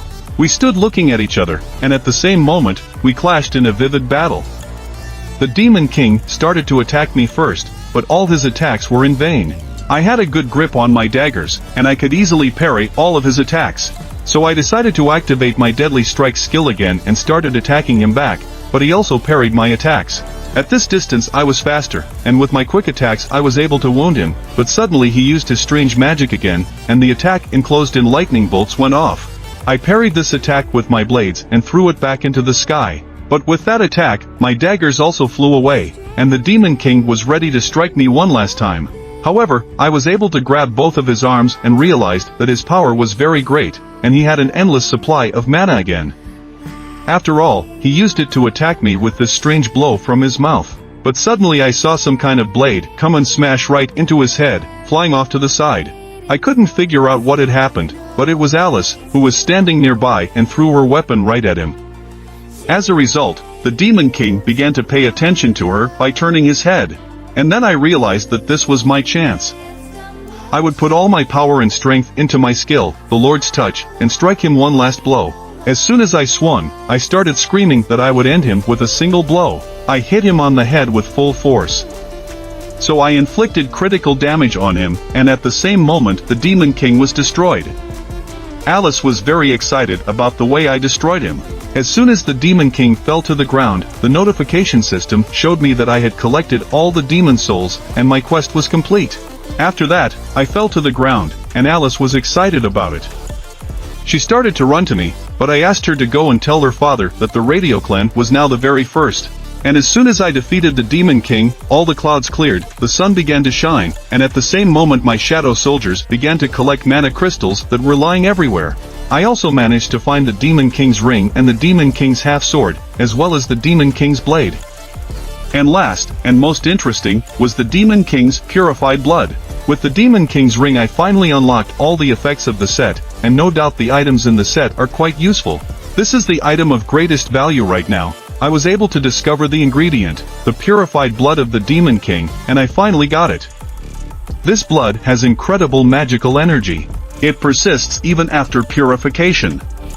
To offset the negative effects and use it for medicinal purposes, you need to mix it together with other ingredients, such as a fragment of the world tree and spring water. Alice didn't understand and started to ask me if everything was okay, because she was watching me start to do something strange. I tried to create the holy water of life and began the process of creating it. The successful creation of items, as well as their quantity, depends on the intelligence of the creator. I understood that the higher the intelligence, the better the result. Knowing this in advance, I would have spent points on other characteristics. Alice began to ask me what I was talking about now with regard to the way I created the item, and she was sure that I would succeed. Time began to run out, however, and there were literally seconds left when the item was successfully created. I was very happy, for I had finally succeeded. It took only a small portion of the Demon King's blood and a fragment of the world tree to create the item. But the spring water of the forest was completely used up. I realized that I needed only the extract, not the whole ingredient. And holding the holy water of life in my hand, I now understood what it really looked like. It was a mysterious potion that, because of its magical power, could cure any disease, and it would only work if you drank the entire contents. I hoped that it would really help my mother. I wanted to go to the hospital right now and check it out. But suddenly I saw Iron dragging the dragon, which was lying nearby, toward me. I was intrigued by what he was doing. And when I saw the dragon, I knew that he had finally wised up. And as soon as I uttered my word rise, the dragon turned into a shadow and became my shadow soldier. I knew I couldn't collect the souls of demons, so the wyvern option seemed quite possible. I had to choose a name for my soldier, but I began to remember what his name was, but I couldn't remember what it was. But Alice realized that I had a bad memory for names, so I called him Kaisel anyway, hoping that he would give us a way to get to her clan in no time. But I didn't think we'd have to traverse every floor to get out of here, and it would take too long. Or perhaps we could have reported back at once, and Alice's father would have thrown a banquet at once, with untold joy. But what bothered me was that I hadn't even collected the rewards for the assignment. I saw that my rewards were high-grade runes and extra characteristic points, plus 30. And the last reward turned out to be a hidden one. I was interested in the Rune Exchange Stone. It was an ability that swapped the user and the selected shadow soldier. The ability would not be able to be reactivated until 3 hours after use, and the wait time would vary depending on the level of the ability. This was a pretty cool ability for me. Even if the shadow soldier was on the other side of the world, I could still switch places with him. There was teleportation. I turned around and started saying we did a good job. Apologized to Isil and told her that it looks like she'll have to go back to her clan alone.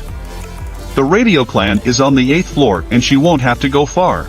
I started activating my NEVA exchange ability and started teleporting. And as soon as I evaporated, my shadow soldier was left there, who also didn't understand why he was abandoned. As soon as I appeared in my world, I realized that I was in the vicinity of my neighborhood, and this ability really worked. But the next time I would not be able to use it until 3 hours later. I knew I had to get to my mom in the hospital as soon as possible, so I summoned my dragon Casel and started flying him straight to the hospital. At the same time, the investigators from the association began showing video footage sent from Japan, and it was recorded by a magic camera found on a Japanese satellite. These were recordings from the association president's first, second, and third attempts, and they showed, as Ruji had said, that all the ants, except the queen and her guards, were leaving the nest during the attack. Initially, the fact that the appearance of ants is constantly changing is evidence of their evolution with each generation. However, the sentinel ant is concerned about their lifespan, which is about a year.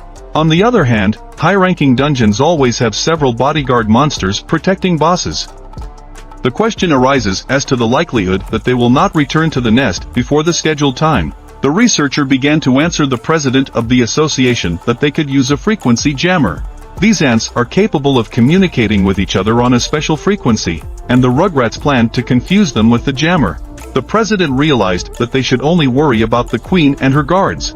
Suddenly, however, the association president suspected something strange. He began to say that he had just felt a magical wave reaching him from such a distance. He wondered what it could be. The association president then asked if they had contacted Jan Wu the hunter. However, the investigator began to say that they were doing everything they could to find her, not the other way around. In one of the tents, the head of the White Tiger Guild began to ask his interlocutor if he felt the same way he did now. But Min the hunter began to say that even though he was retired, he still had his wounds with him. They wondered what was going on now, but Hunter Min began to say to forget about it, and most likely that the other hunters were tearing each other's throats out for guild shares or something like that. Then the head of the White Tiger Guild said, "One time like that, then let's have another drink." Hunter Han sat drinking with the hunter healer. He looked at him and realized that this guy was unusual, for he had an equally peculiar sense of humor. This hunter was the first S-ranked hunter to resign for no apparent reason. More accurately, he was not the first, but the only one of his kind. How could he give it all up, considering how much an S-rank hunter could earn? He did not look like a rich man, but the hunter healer began to ask the head of the White Tiger if he was going to go to that island. And even after he saw that hunter die, that bitch, he said that's why he should go. If they let it go, then fate would befall the courier, too. But the hunter healer wondered since when he became so patriotic. But the head of the White Tiger answered that it was nothing of the sort. He had simply decided that with such a beautiful pretext, he would go where he was going anyway. But the hunter healer began to say that he refused and would never go there. If he came to persuade him, it was in vain. The head of the White Tiger replied that he just wanted to see him, for there was no telling when they could meet again. But the hunter healer began to say that he was now preparing for his teacher's exam and, so to speak, planning to become typical. He's meeting with a construction company that's recruiting outstanding hunters to start their own guild. And he gets an invitation, too. They offer him a position as head of the guild. And since he retired, he's received many similar offers from other companies. And even so, where everyone is drenched in blood, it's not for him. That's why he wants to qualify as a teacher. He was interested in subjects like Korean history. Do you need teachers for such a position? But in his mind he wondered why, of all the subjects, he chose Korean history. And he answered that he already knew that, because he loved historical dramas. The hunter healer began to say that it would be wonderful if wars only went on in history books. But the head of the White Tiger answered him that he was right and that there was nothing wrong with him, and that the hunter healer didn't seem to have it in him. Although, when you think about it, there really aren't many hunters who don't like to fight monsters. There are some among healers, too, but they prefer not to heal instead. And is it possible that only those who are skilled in battle can reawaken? In the meantime, I was finally able to get to the hospital. Through the window, I made my way to the room where my sick mother lay. I realized that if nothing else, there was probably nothing I could do. Whether she would drink the holy water of life or not, it would not guarantee that everything would be okay. But I had seen just how miracles were accomplished through a system of stories that other people wouldn't believe in for anything. And even the fact that I've been able to get this far isn't scary. If I trusted her again, I leaned over, pulled out a vial, and began to approach my mother. But at this point, my hands began to shake with worry. Would it all work out? I exhaled and started pouring the healing water into my mother's mouth. That's when I noticed the scar on her face and remembered that my goal was only to wash her hair. I had accidentally doused her with boiling water, and it was my fault that she had that scar. I sat there reminiscing about the past, but at that time my mom started to change. I noticed that her skin color had become normal, and I wondered why she was still not awake. I started to ask her to open her eyes, because we only had one reason to get stronger, and she had to wake up and let me take care of her, all the hardships she was going through. I hoped it would make her feel better. At this time, my sister was sitting in her apartment, unable to concentrate. But soon she went outside and started walking somewhere. She noticed that the air in the evening was so warm, and it was because summer should be starting soon. Soon I was sitting next to my mom, hoping she would wake up. Suddenly I heard her start to talk to me. Once she was fully awake, she asked me, and I told her that it had been 4 whole years. She kept asking me how my sister was doing, and I told her she was fine. But at the time, my hands were shaking incredibly with happiness that she had finally recovered. My mom started thanking me for keeping my promise, and because she was sick it was a hard time for me, but at this point I couldn't hold back my tears and started crying holding my mom's hand. A little later, the head physician learned that the patient with the disease of sleep deprivation had woken up. It was a real miracle for him. The assistant who came up to him began to say that the patient's guardian was demanding immediate discharge from the hospital, and they didn't know what to do. But the doctor began to say that he disagreed, because her condition was still unstable. Besides, she had been unconscious for 4 whole years, and it was premature to say anything about being able to move around on her own. But the assistant began to explain that her condition was stable and it was as if she had not been sick for 4 years and her health was not in danger. She could walk unaided. The doctor didn't understand how she could be okay after being in bed for 4 years. Well, the assistant suggested that it was due to the life support machine. After that, the doctor wondered, and even if that was true, such a hasty release was not good for them and they needed to tell the whole world about the case. But the assistant said the same thing, but the guardian refused. He was an unusual man and started talking about an S-ranked hunter who had recently come to South Korea and his name was Gene. At the same moment the doctor turned around and began to say that they had no right to hold healthy patients against their will. And so, of course, they will let her be discharged. At the same time, my sister came into the room to meet my mother. My mom looked at her and realized that she had grown so much in those 4 years. But my sister started crying and went to hug her mother. None of us could hold back our tears. I watched the whole thing and realized that my efforts were not in vain. I think this long-awaited reunion is like a reward for all the hardships and trials I went through working as a hunter.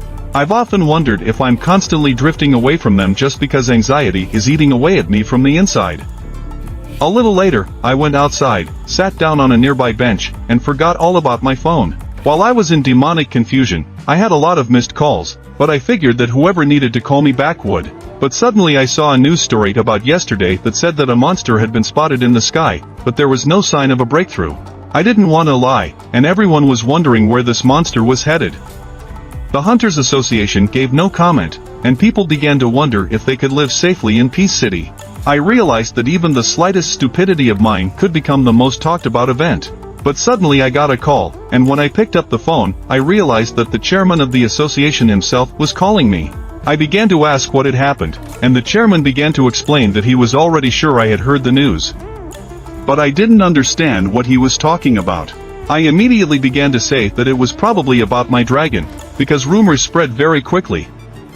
I apologized and said I would be more careful in the future, but he didn't know what I was talking about. I realized that he wasn't calling me because I'd flown the dragon the previous night, so I started to ask him what had happened. After all, I had just arrived, and I was out of touch. The chairman began to say that I really wasn't up to date, and it would be more convenient for them if he came and we discussed everything face to face. But I said that I would come and see them myself. A little later I was already at the main association building, and the chairman started telling me that the raid would begin in 2 days, and they would go to the island of these ants once and for all. And they would need my help to do it. All the citizens want to go back to this island, and the chairman suggested to me, would you like to join them? I started to think about how I would definitely have said yes before, since this place is just crawling with high-level monsters. But now I got to be with my family, and suddenly I felt an incredible magical power. The chairman asked me what was wrong. I told him there was nothing wrong, but there must be a guy passing somewhere between the hunters. The chairman smiled and realized that, as expected, I had good instincts. I could sense the power of the hunters at that distance. He began to say that the S-rank hunters were actually warming up in the gym, and they only had 4 days left before the raid on the island. And the Ryuji, his Japanese hunters, are there, too. And as soon as I heard that name, I asked the chairman again about that Ryuji guy. He's talking now, and the chairman replied that I got it right, and it's the name of the strongest Japanese hunter that even the most ordinary citizen has heard of. And I must see for myself that this is where he is. At this time there was a sparring going on between 2 hunters who began to wrestle. One of them was definitely stronger and in an instant threw the other hunter over his hip and he fell to the ground. One of the hunters began shouting that young men like theirs had to put in a lot more effort. They kept fighting over it. The aura inside the room was terrifying. At this time I was watching the whole battle, and it was unusual for me to see all the hunters of such a high level in one place. The magical energy I had felt earlier was emanating from them. At the same time, a hunter called Absolute Weapon started walking up to us, and he started saying that we hadn't seen him in a while. I started asking him, watching this fight, what he said. It turned out that Hunter Baekhyun wasn't using all his power, but why was he hiding it? After all, Hunter Dongwook is clearly not the kind of opponent to relax with. But he replied that it would be rather impractical to show off all of his abilities when there are so many eyes around. After all, President Beck turns into a real monster when he fights, and I realized that the rumors about his transformation were true after all. And the people who were gathered there, they were hunters from the Glory Guild, one of the top 5 guilds in the nation. With assets in Khan territory, they are sure that the Glory Guild ranks 4th, while the White Tiger and the Reapers are at the top. I looked up at Ryuji Goto and realized that he was that S-ranked Japanese hunter. But at the same moment, other hunters took notice of me, and one of the girls started asking me who the hunter on the balcony was. Another girl, associating me with Hunter Jinwoo who had recently obtained S-rank status, also paid attention to me. But he didn't realize if I really had the assassin class, because he started to feel my power even though I was trying to hide it. So he wondered, is it possible that I am an excellent hunter of the assassin class? The translator girl who was near Ryuji started telling him that I belonged to the magic class, and it was officially confirmed information. The other hunters also started to look in my direction and guessed that this was the guy who had thwarted Minsung's debut. Hunter Cha looked at me and realized that this was why the air had changed so much. And it was all because of me. Another girl who was wearing a special mask started telling a guy who looked like an S-rank hunter that she looked like him and was standing Korean Hunter 10, Orang. But that guy started replying to her not to talk to him, because he's about to throw up from all those hunters. This masked guy noticed the Cha hunter and started guessing that there are people in South Korea with the same sensitive sense of smell as him, and she uses a regular handkerchief to neutralize the smell. So her sensitivity level is much lower than his. If he suddenly walks up to her and starts talking, wouldn't it look like he has a crush on her? He would if he knew Korean.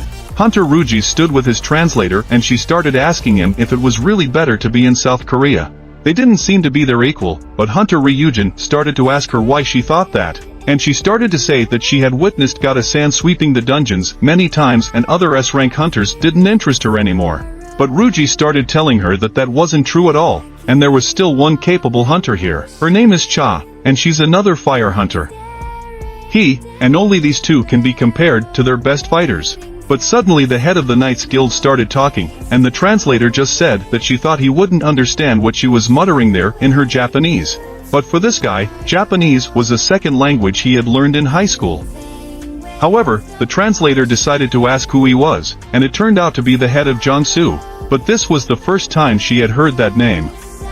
It was all because he was a Ranka hunter, and because of that, she might not have known about him. However, the Knight Guild was one of the top 5 guilds in South Korea. The translator didn't understand who Jong Sun, a rank hunter from South Korea, was and decided to ask him if he would join the raid on Jeonju Island. She had heard that only S-rank hunters would participate. However, Jong Sun was part of the defense squad responsible for blockading the island, and it was a very important role. But the translator didn't care about that as it was a relief for her. After all, they can't rely on A-rank hunters for such an important task. Ruji started telling the translator that if she was causing trouble, she should stop right now. Soon after that, Jong-sun turned around and left, saying that after all, what could a girl translator know? But she heard that and started telling him that he wanted to see with his own eyes what she was capable of. The interpreter girl was very serious and decided that he could not say that he could defeat the hunters who had only come here as an interpreter. Jong-sun started to tell her to stop looking down on him. But as soon as she told him that he was of the non-combatant hunter class, he started to get angry. At this time, I was standing on the balcony watching along with a hunter called Absolute Weapon, and I realized that South Korea and Japan would be fighting orange hunters amongst themselves, and it would be quite entertaining. Things got heated downstairs, and Jong-sun started saying that we should set up a couple rules to start with. It would be much better than the usual pugilism. The rules were simple: the first one to grab the other's wrist wins, and if he grabs her first, she loses. The translator realized that if she started attacking, she would be caught and he would lose too, and she needed to think carefully about every move she made, because this rule implied mental activity as well. Jong-sun was already ready, but the translator didn't like what he saw. Jong was ready to fight her in that pose. However, he replied to tell her not to worry, because he wouldn't need to use his hand except to grab her. She realized that he was very confident in his speed and decided to start. She rushed with all her speed straight at him, but he dodged every attack she made. At that same moment, she decided to prove to him that she wasn't bluffing and was ready to decisively end this sparring right now. And as soon as she swung her arm, she saw that Jong-sun didn't want to just attack like that. He decided to make just a light thrust and was sure that she understood it herself. But she replied that she didn't fully understand his dialect, and more importantly, it wasn't cool at all to stand in that pose. After all, his entire crotch is literally visible as his pants were torn between his legs at this point. And at that very moment, she sprang into action and took a swing at him. But Jong-sun grabbed her wrist and started telling her that she was too slow. And at that same moment, the sparring was over. She didn't understand how this could happen, but Jong-sun started to say that she was the kind of person who follows the tank, and it was incredible not to see that her experience in fighting people was extremely low.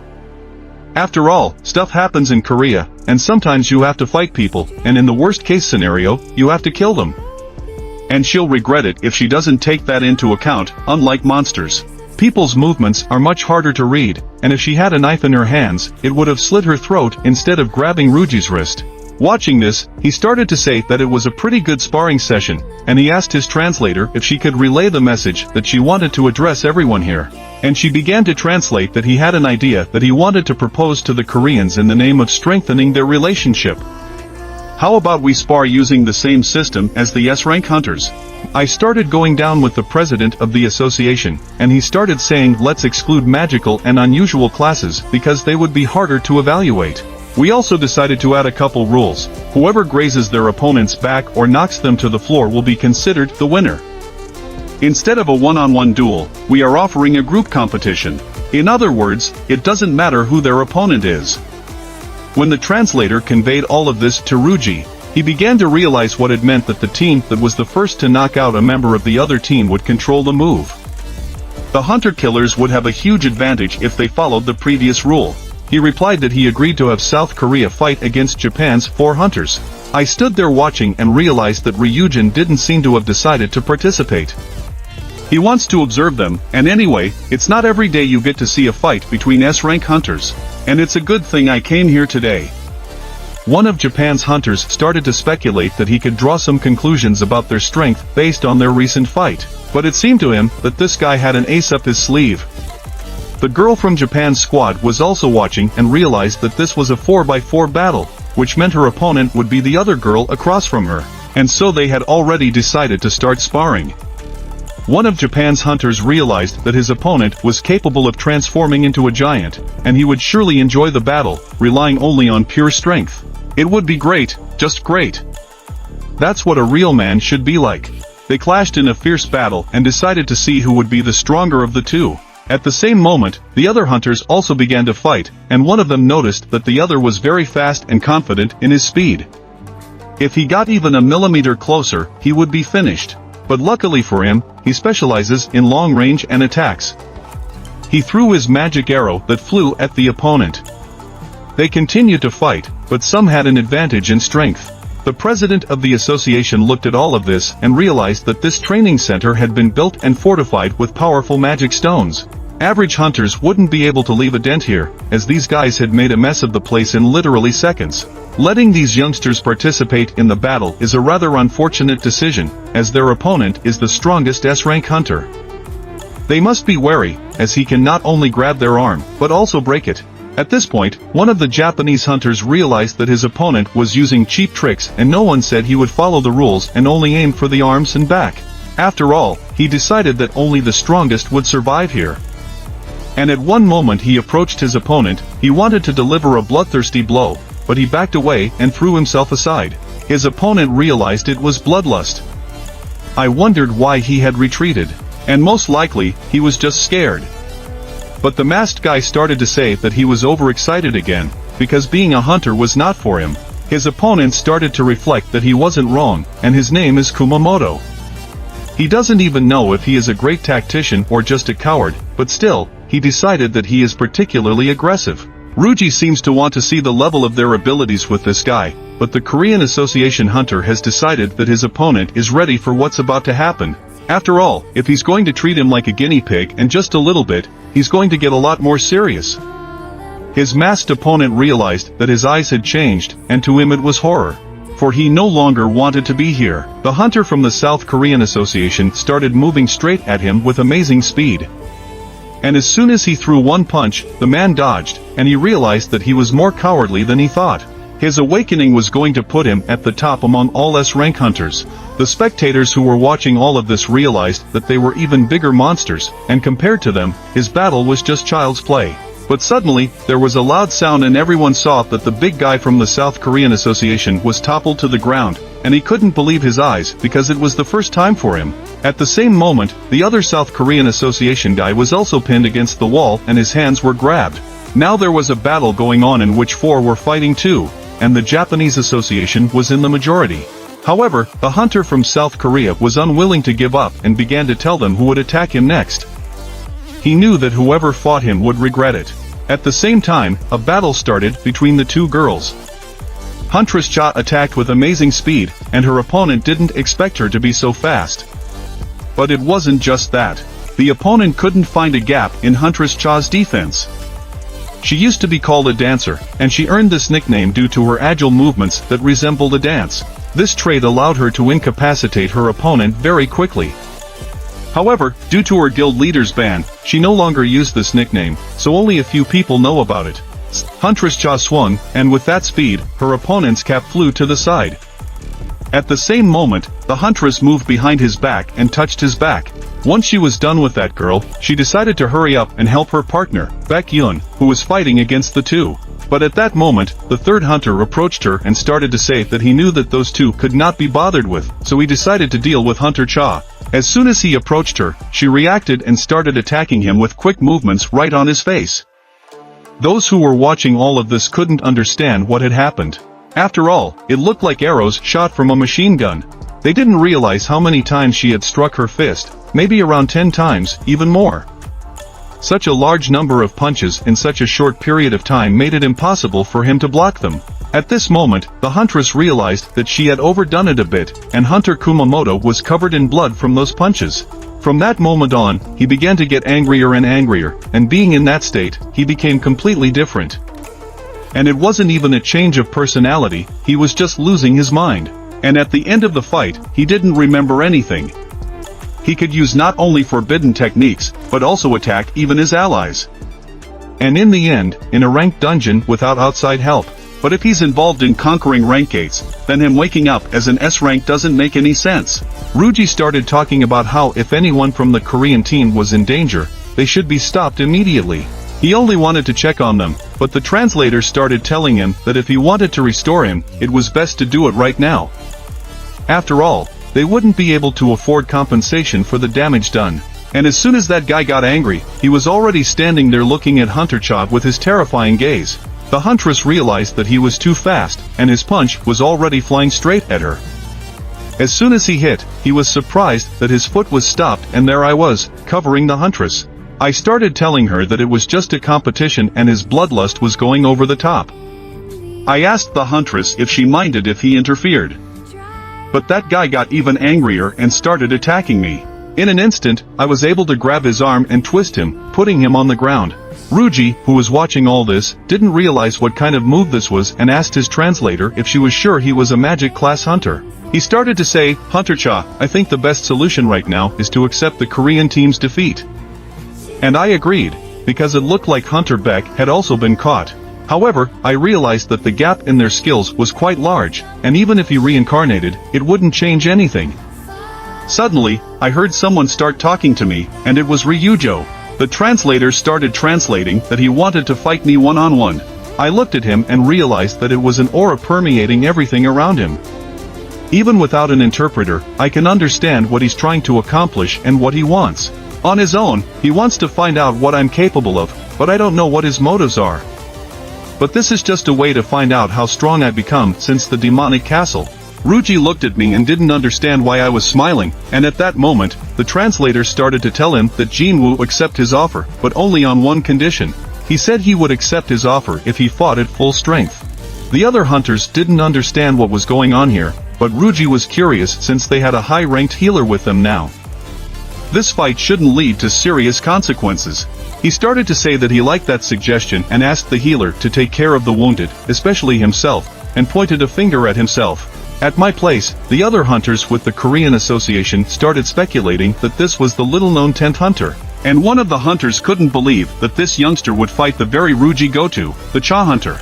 She started to ponder that nothing would happen since he had single-handedly cleared the rank dungeon and killed 100 higher orcs. But suddenly Hunter Beck started telling her that she was doing pretty well despite having so many hunters around. She replied to him that she couldn't be constantly distracted by her charms, especially when they arrived on the island. In response, she started to ask him that he had said that he was already familiar with the hunter Jinwoo and maybe he should stop this fight, but he replied that it was logical since it was about Ruji himself personally fighting. However, for the same reason as herself, he wants to watch this fight, so he won't interfere, because the very thought of this fight excites him. If Jinwoo can build up his power, then perhaps he has become much stronger than he was in their last encounter. At this same moment, I decided to start our fight, but I didn't expect my opponent to act before I decided to start. His hand was already near my face, but I successfully dodged it. I was also very fast and as soon as I gave myself away from him, he attacked me before I even finished speaking. But Ruji was sure that I wasn't magic class, after all those nimble movements and silent gait. He began to ponder that I wouldn't be able to fool him, and decided to reveal all my secrets, continuing until he knew everything I was hiding. I looked at him and realized that he wasn't like the other hunters at all, and there was a much greater power lurking within him. But his so-and-so wasn't a hindrance to me at all, and as I smiled after dodging his attacks, my opponent began to get angry. The Japanese hunters, while watching this, pondered, should they stop this fight? After all, Ruji took this battle with complete seriousness, and he had very intimidating attacks. The other hunters could barely keep up with them. But Hunter Jinwoo was holding up quite well, and not everyone could dodge so many blows from Japan's best hunter. Hunter Cha pondered on the fact that Hunter Jinwoo was not holding back despite the endless attacks from Ruji. It was as if he was taunting him, thus provoking him. At the same moment, the hunter called Absolute Weapon returned and he noticed this battle and realized that something interesting had happened while he went out for a smoke. Ruji kept attacking and didn't realize if he could even dodge this attack or if it was just a fluke. He realized that as long as he wasn't fighting at full strength, there was no positive outcome to this battle, so he changed his mind and decided to just kill me. And at that moment, I received a notification from the system that I began to feel someone's overwhelming bloodlust in the immediate vicinity. I realized that if I played for even a short while, the system might give me an emergency quest, like it did in the battle with the warden in one of the dungeons. And after his last attack, just a little more and I would have lost an eye, but he didn't realize what a crazy power that was. After all, he might as well have caught my wrist, but before he started, grabbed my arm instead. He got mad and thought I was messing with him. But at this point I wasn't sure I had him right. But if I had grabbed his wrist, our fight would have been over immediately.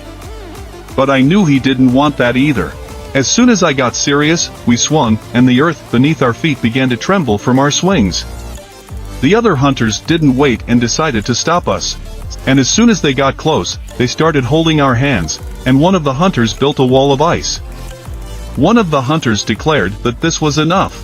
After all, this man would be leading the Japanese hunters in a few days, and they could not take responsibility if he was suddenly hurt. As the duel went beyond the bounds of reason, one of the hunters asked the interpreter to end the practice battles. Hunter Beck came up to me and started saying that maybe he shouldn't have gotten involved, but I replied to him that it was fine. Another hunter smiled and said that not only did I manage to stand up to Ruji, but I only got away with a single scratch on my cheek. He went on to say that my body is very strong and I have a great physique like magic class hunters. But they are short on fighters. He suggested to me, if I haven't joined anywhere yet, why don't I join their hunters? But another hunter who was standing on the balcony started yelling at him that Jin Woo's hunter was also magic class. I stood there and realized that I had gone a little overboard. I now know the strength of all the hunters gathered here. In addition, I noticed something else. Most of the hunters among them, none of them noticed my shadow soldiers, and that's despite them being high-level hunters. I was even surprised that Ruji couldn't sense anything. I started talking in the head of the Hunters Association about what he was asking. Would I participate in Shinju Island? The president of the association couldn't believe what he just heard, but at this time, the interpreter started asking Ruji if he was alright. He felt strange somehow and was looking at the ground, because something happened after that battle. The next day in the White Tiger Guild, Hunter Beck sat in his chair and pondered whether it was possible that being twice awakened had limitless growth. Also, how much a Jinwu hunter would cost them. But he realized that it was useless to try to invite new hunters into the guild right now. However, there are still ways to contact them. And now it was time for Plan B. As soon as his phone rang, he saw the final list of participants, which would take place in 4 days. And there was no Hunter Jinwu in Tomsk. Which he couldn't believe his eyes. Well, at the same time, Hunter Ruji was on the phone and told Hunter Matsumoto that there was a pretty capable hunter in Korea too. But he heard back that he was probably weaker than him, and Ruji started to say that he didn't even know his name. Matsumoto asked what his name was, and Ruji replied that it was Hunter Jinwu. And he had reawakened and had just recently gotten his rank. But Matsumoto first said that it was kind of weird because there was no such name, and Ruji didn't know what he was talking about. And he started to say that the final list of Korean hunters participating in the raid just came in, and these 6 people will be leaving in 4 days as part of the Korean team. Ruji couldn't understand why the president couldn't form a team without an artificial hunter with an orangutan. But it didn't matter anymore, because there are 16 hunters participating this time and there shouldn't be any problems. Ruji realized that he was worried for nothing, and would call again when the raid started. But at the same time, on that island where the hunters will be going in 4 days, the Queen of the Ants was saying that they should leave that island because there is no food here and the ants are eating other ants. There is no food on this land now to feed the people of the kingdom, and it can't go on like this. They need an even stronger army, the strongest soldiers, to protect the people of the kingdom and the kingdom itself. They will make the enemy tremble in fear of them. That ant, who was in the egg and was the biggest, began to say that he would make the enemies tremble with fear of him. He must make his enemies tremble with fear of all the ants, for he must become much stronger than anyone else and become the strongest. And as soon as he emerged from his egg, streams of strong energy began to erupt on this island, accompanied by a terrifying aura. But a little while later I went and got my mother and my sister and we arrived at the apartment. However, the apartment was a huge mess. As soon as we walked in and I saw it, I realized that while I was in the demon castle, the place had turned into a mess. But my mother started saying that household chores after 4 years are no big deal. After all, they would clean up all together. We started to clean up, and my mother told us that this house was already quite old, and a lot of dirt had appeared in places that weren't really visible. I answered her that we had been living here since we were kids, so it was no surprise.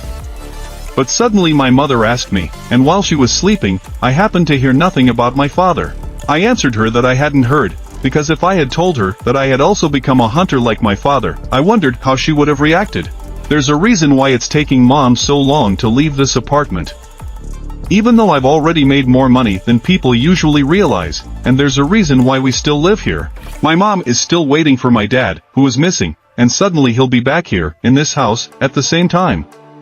One day one of the guys started talking about ants and their terrifying rate of development. Each new species of ant especially dominates all the previous ones, and they call this evolution. What everyone sees on the screen now are the ants from the first and second raids. When they first appeared, they were crawling around like normal ants. If you look at them now, Their appearance is different only because they are huge. Now this is the appearance of the ants filmed during the third raid. These ants can walk upright like humans, and the huge head is noticeably smaller, allowing them to move nimbly. They can use their 4 legs as arms. In just 2 years, the specifics of their species have changed dramatically. A recent image of an ant that caused a lot of damage in Japan raises concerns. They have become even more human-like, but they now have huge wings on their backs. They are now able to fly, and that was one of the reasons why the Korean team joined this battle. Of course, if the opponent is such a monster, most hunters would want to run away. However, there was a hunter who dared to participate. Even though he had retired, I was walking down the street and reading the comments on my phone. It said, "Why is Jin was named missing from the Korean list?" And just because he became S rank doesn't mean his character has changed. There are ranks that will forever remain within a person. Some people started to scoff that I had wet myself and ran away, but I didn't care. However, I realized that Jin would be worried, so I decided to call him and ask him if he was still living at the motel. He replied that he had found a new place not too long ago, and luckily his mom had contacted him. He suggested that I walk with him and see the place. As soon as we met, he started telling me that the first thing I needed to start a guild was an office, and he chose the best one near my house. I asked him if it was too big for the 2 of us, but he didn't understand what I was saying. After all, a guild head, a deputy guild head, and a staff member, there should be at least 3 hunters to make a guild. I realized that we needed to hire 1 more person, and I wondered if among the hunters I knew, there would be someone who would join us so we could start a guild. But suddenly Jin told me that someone was looking for me, and it was a man who spoke English. He said he would be in Korea until July 17th and hoped I would contact him, but I didn't realize who it could be, a foreigner speaking English. After all, I am not familiar with such people. And at this point I made some obscure joke and started telling Jin that I needed to go home, and at that very moment I, being in my seat, saw my shadow soldier in utter horror. I sensed that some man was threatening the girl with a knife and yelling at her if she peeps anything she will die immediately, because she has no idea how many people died here. She was crying very loudly and begging him not to kill her, but he looked at her with a horrifying look and said that this neighborhood was just the way he liked it. But I was already behind him and started telling him that I liked this neighborhood too, and I was wondering why he was doing this. I asked him, but he turned around and started asking me why on earth I decided to teach him. I realized he wasn't in the mood for a friendly conversation. He started moving right towards me with his knife in his hands and saying it was all so much fun. And just as he was breaking a sweat, he touched me with his shoulder. He wanted to throw body blows at me, but he ended up failing. I started telling him that I think I understand these feelings. However, if you give in to that temptation even once, it won't be easy to go back to your old life afterward. I took his knife and stabbed him in the leg so he couldn't run away. I started to tell him that I was still hoping to get home before it got too dark. As soon as that girl ran away, I started telling him that if he would turn himself in before midnight if he wanted to live. I ordered my shadow soldier to follow him. If he didn't voluntarily surrender by midnight he would be killed. I started to leave with the words that I hope he survives. I don't know how much patience this orc will have. I was leaving and realized that finally tomorrow would be the beginning of paradise on the island. The next day, the helicopter with the hunters headed towards the island.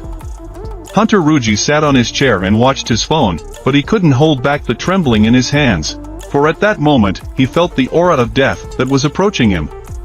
When he fought Jinwoo, he took his hand to his face and began to tell himself that he had become too sensitive. There were 2 destroyers and 4 frigates sailing behind them on the coast of China and on the coast of Taiwan, near Chinju Island. In addition, there were 12 frigates with hunters stationed in the north of the island.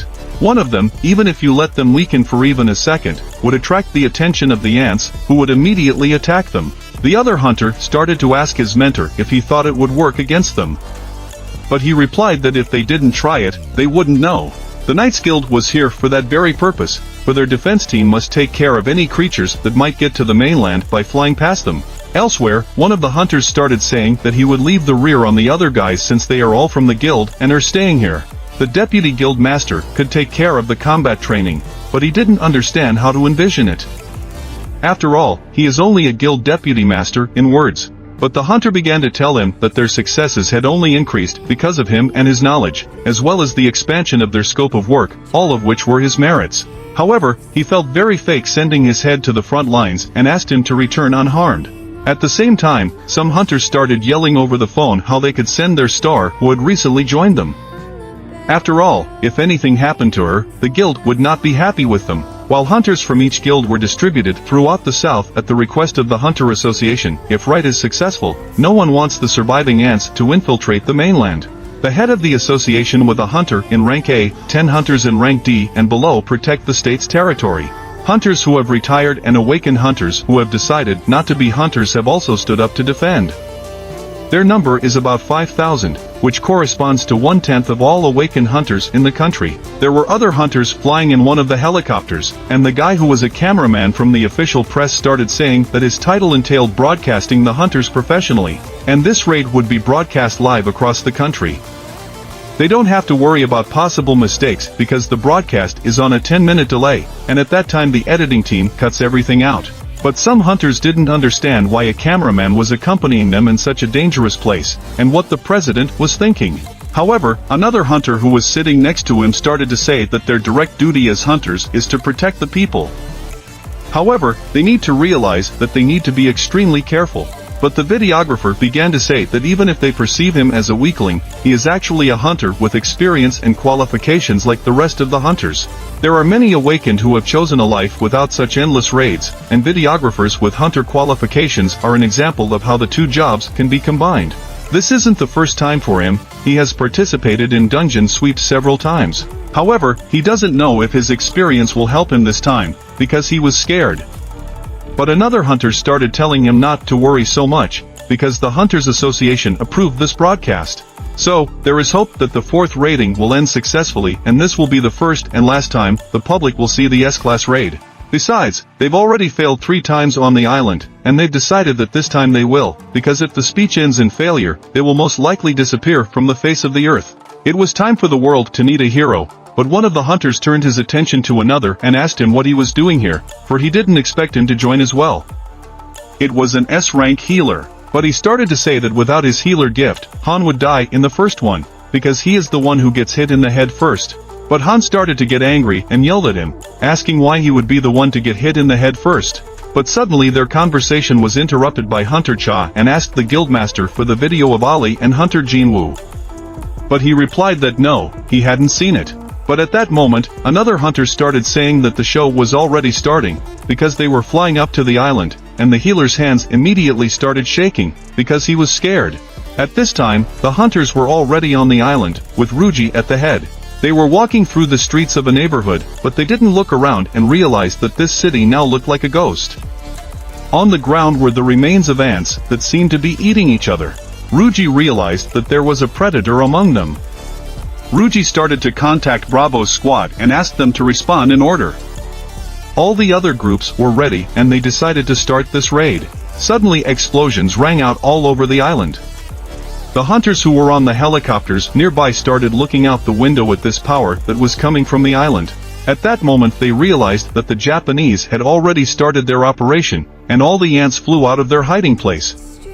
The first thing they did was to chase the helicopter flying next to them. However, a hunter named Absolute Weapon came out of the helicopter and said that he would now take care of his pursuers. He began to use his fire skills and his fire arrows flew straight ahead, destroying the ants that were chasing their helicopter. Another hunter watching all this was impressed by all this power. However, that hunter said that it didn't impress him yet because he thought that such power wasn't enough to really hurt them. Of the 3 ants that flew after them, only one was hurt, and the rest continued their pursuit. He ordered the man who was driving that helicopter to hold the helicopter firmly steady, for it might shake slightly from his attack. He started to use another skill, which made the fire fly straight at the ants, and they all instantly burned. These ants had evolved a lot, and they used to be hunters that he had just destroyed. They seemed to be resistant to his magic, similar to the monsters from the ranked dungeon where he had to focus on his firepower. And at that moment, he jumped out of the helicopter and decided to find out their skills. The hunters watching him saw him descend to the ground. They didn't know if he was going to be okay, but the girl sneered and was sure that nothing would happen, as his fire magic was aimed at fighting several enemies. And as soon as he landed, he started burning all the living things that were near him. All the ants started to burn and disappeared at the same moment. This hunter wondered, for it had been a long time since he had last played with ants. Now he could hear the same cracking sound, but it was like deafening explosions. As soon as he finished massacring the ants on the ground, he shouted to his companions who were on the helicopter and asked them to come down to him. The man who was watching all of this realized that the current plan did not include any retreat options. This meant that they would find themselves completely isolated while inside the nest. For about an hour, the Japanese hunters distracted the soldier ants, during which time they would attempt to kill the queen. And once everyone was ready, they decided to make things happen quickly, because it was them, and so there shouldn't be any problems. They all started to descend to the ground to begin their journey to the queen's nest and destroy her. Even on the second aircraft carrier, the guys who were on board started the operation and activated the jamming generator. Once the jamming generator was activated, the signals from the queen and the hunters who were cutting down the ants stopped reaching the island. Some of the ants were able to adapt, while others were unable to recover.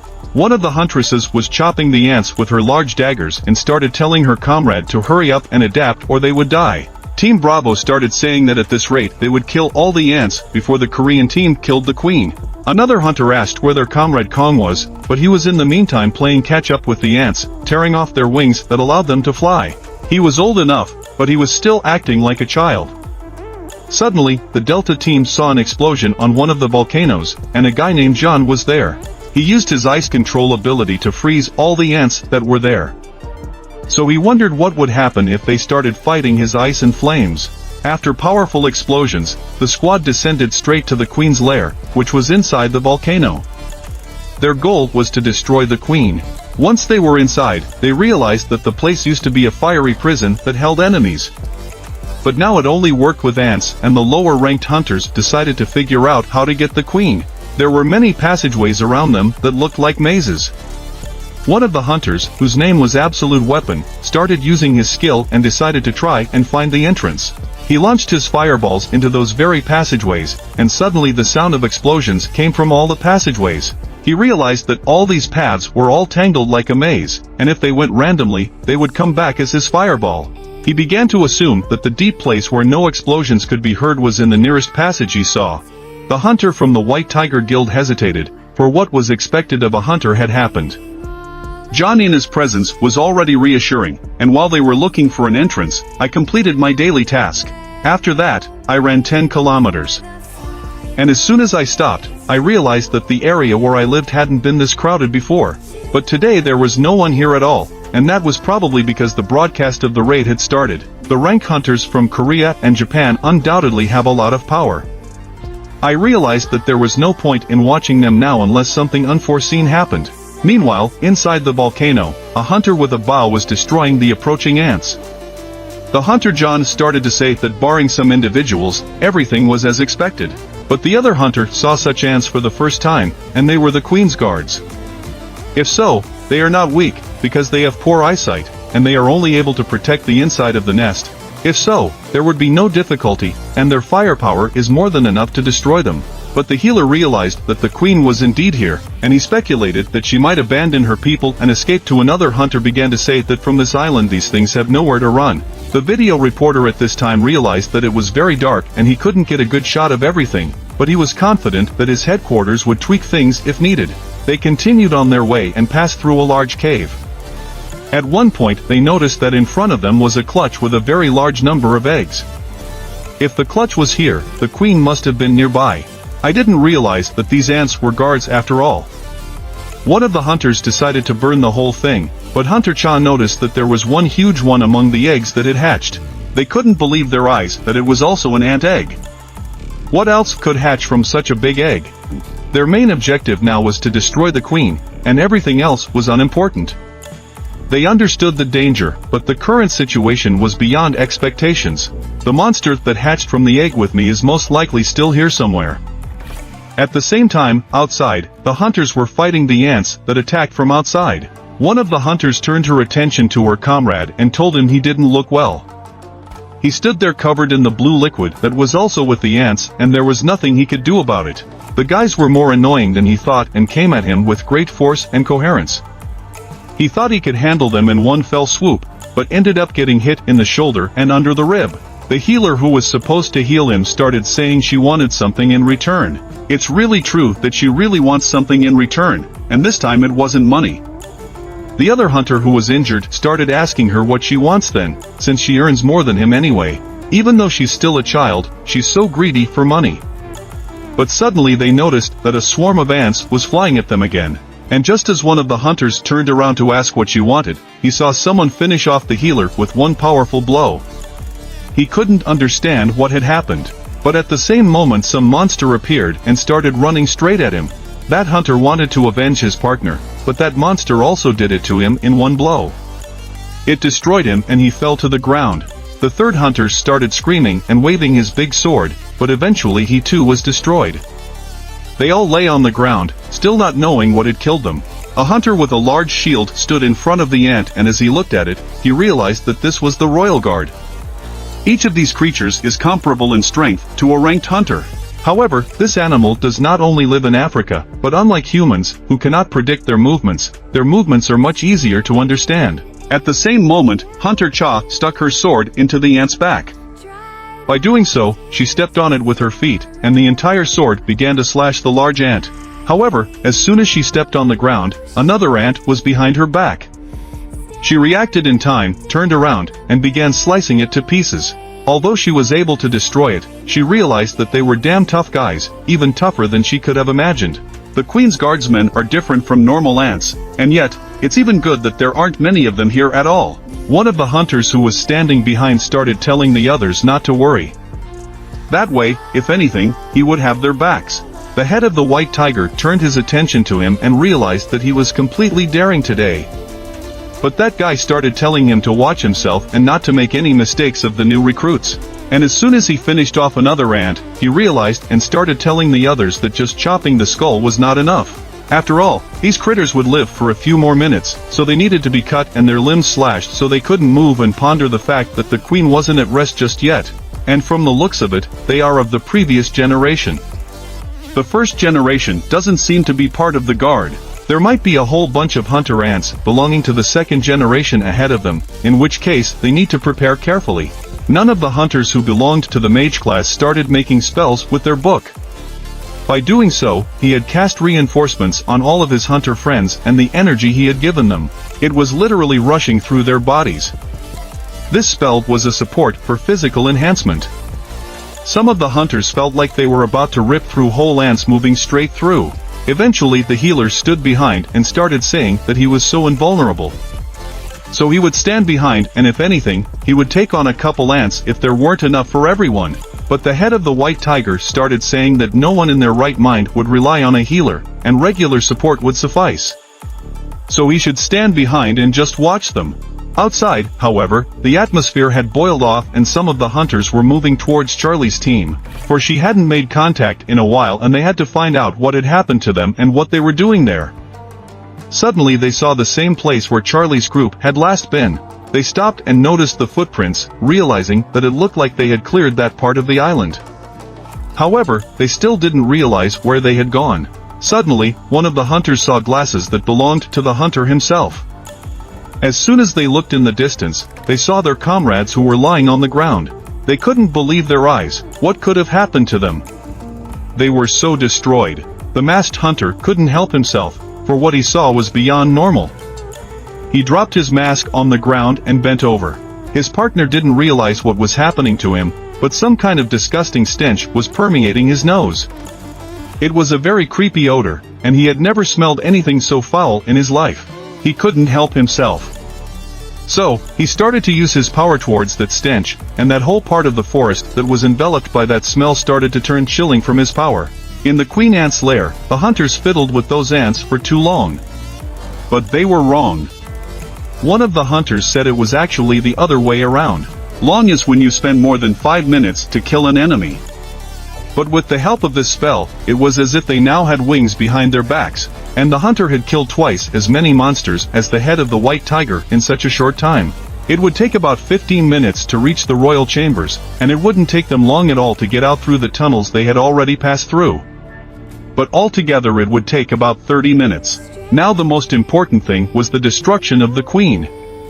At this very moment, the huntress joked about the scent and the queen was most likely ahead of them. The head of the white tiger decided to find out and started relying on his senses. He realized that there was a queen in the distance along with her soldiers.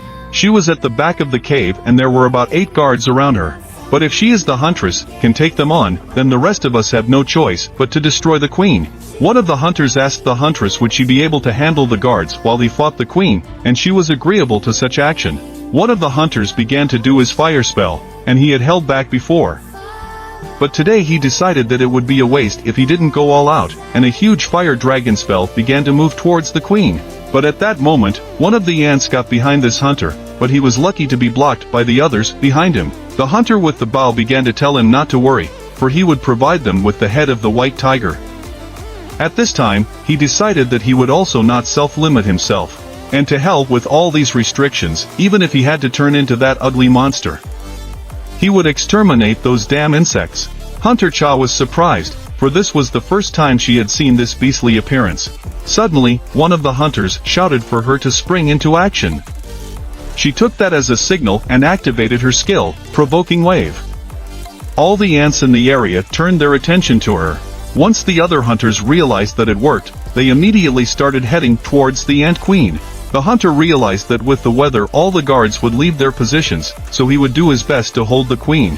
And now this hunter had decided that the opponent for the queen would first and foremost be himself, standing in front of her with his large shield and spear. The hunter, who was apart from the association and filming everything that was happening in this cave, could not believe his eyes. After all, he thought it was a dream and just now the number of onlookers had increased by 80%. And he realized that he had to get closer, because the spectators should see everything with their own eyes. But just as he started walking forward, someone grabbed him by the back and ordered him to stop. They are now in Boss S's territory, and so they can't vouch for his safety. So it's best to keep a low profile. And now the game is over. Now it's a serious fight. That hunter with the camera on his head couldn't understand. After all, had that hunter lied when he said that his combat skill level was comparable to Airang? He began to think that it wasn't. After all, he and his Airang weren't even a match for him. At the same time, in one of the apartments in a town near the island, Grandma turned to her husband and said that hunters would be on TV today, and asked if he would watch it with her. But he replied that he was not interested.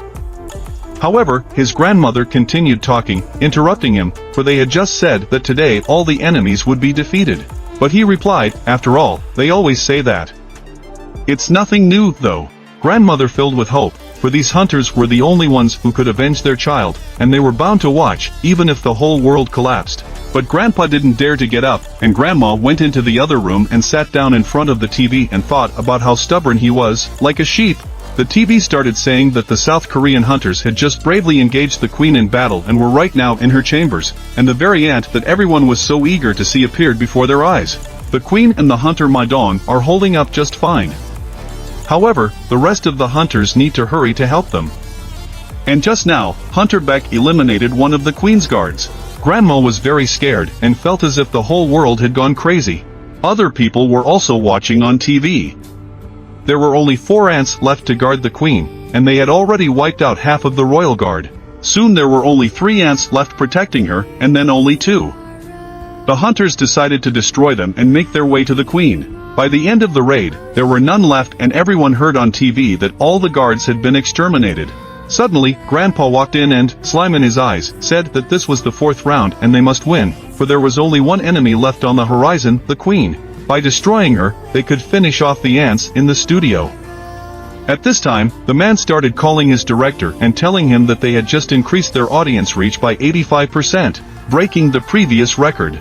The US, China, France, Ukraine and Korea will soon join the list of countries mopping up the rank S-gate. The hunters skillfully restrained the queen, and the attacks came right at her. The other hunters stood behind her and delivered long-range blows to her large head. I continued to close in on the target, at which point the beast-like hunter began to maul her with his sharp claws, realizing that without her guard she was nothing more than a defenseless insect. But suddenly the queen began to use her venom, which began to flow out of her large muzzle and towards the hunter in front of her. And as soon as I reached the hunters, they began to agonize in pain. But Mok, the healer who stood behind them, began to use his skills and thus restored their health. He realized that if she wanted them not to die, she better aim for him. The queen seemed to hear his words and started to move towards him, but the tank hunter who was holding her back became in front of her. He was standing right next to her huge tentacles, but he realized he couldn't let her get any closer to the healer who was standing behind her. Suddenly one of the hunters shouted for everyone to quickly move away from the queen, and he began to use his fire ring skill. The queen began to burn from all sides. And at that moment, the other hunters realized that the queen was finished. The queen of the metal wagon, and it seemed that the outcome of the battle was predetermined. However, something began to happen. For the queen was screaming in pain, and this scream began to go beyond her cave. The hunters realized it was a death howl. The other hunters, however, guessed that she was calling for someone. The hunters who were outside realized that the ants had started to return to the nest and the frequency jammer was no longer affecting them. They didn't understand what was going on here. Huntress Cha decided to end this battle and chopped off the head of the large ant queen. Eventually, this battle was finished. Some of the hunters realized that they had become the 7th team in the world that was able to sweep the S-rank dungeon. However, all of a sudden, the beast-like hunter began to sense something, and it was just reported that the ants had started to return. The hunters made the decision that they needed to get out of here as quickly as possible. However, some of the hunters said that they still had time, as the Japanese could not defeat them so easily in just an hour. Other hunters knew nothing about this, and right now the association is trying to find out the situation. One of the hunters realized that his fire barrier had been broken, and suddenly all the hunters in that cave began to feel fear running through their entire body. And suddenly they saw some ant begin to come out of the darkness and approach right towards them. This ant stood nearby and started howling very loudly. His screams spread all over the island. The beast hunter could not believe his eyes, for he saw that this power was coming from him alone. Hunter Cha couldn't breathe normally. It was like she was suffocating from the odor that came from that monster. She fell to the ground and started to cover her nose, but she was under a lot of pressure. Such monstrous power was in him, for he was just an incredible individual. And she realized that that monster was far from an ordinary individual. He appeared so suddenly, each step echoing loudly in her head. Some of the hunters wanted to destroy it, because there was no way to hesitate now, but this monster walked past them and approached the head of the ant queen that was lying on the ground. He just passed by all the hunters, and as he approached the head, he looked at it. The hunters watched in horror as that monster began to build up strength at the sight of their dead ant queen, and his terror spread throughout the cave. This meant that he was about to act, for he was very angry with the hunters who had done this. The hunters, in turn, began to fall to the ground. That ant was a terrifying force, his gaze was very frightening. And in an instant, he moved from his spot as if he had teleported, and found himself behind the back of Hunter Cha, who couldn't even imagine him moving so fast. He kicked her in the side, causing her to fly off to the side and crash into the nearest wall, with the impact creating a hole. The force of the blow was so powerful that she began to feel a terrifying pain coursing through her entire body. As soon as the other hunter shouted her name, that ant was instantly at his side, and with a single blow, pierced a hole in his large shield he was holding in his hand. But the blow not only broke the shield, it completely destroyed it, and the wave of impact traveled to his arm, which broke. At the same moment, with his other hand, the ant wanted to damage him with his spear, but he was so fast and strong that he severed both of his arms at the same time. Then the ant slowly moved away from him, and the hunter, standing behind him, began to bleed. The beast-like hunter, as soon as he saw all this, turned around and wanted to finish off such an ant. However, the ant was too fast and dealt heavy damage to him in an instant. The next hunter, who possessed strong flame magic, was also hurt by the ant. It slashed him from head to toe, and now he couldn't move from his spot. Another hunter who had a large bow started shooting at it and thought that the ant wouldn't be able to dodge. However, the ant turned around and began to take his attacks. That arrow that flew towards him couldn't do anything to him, for he simply caught it and broke it. The skills of such an ant were great, for he simply stopped every attack that was made towards him.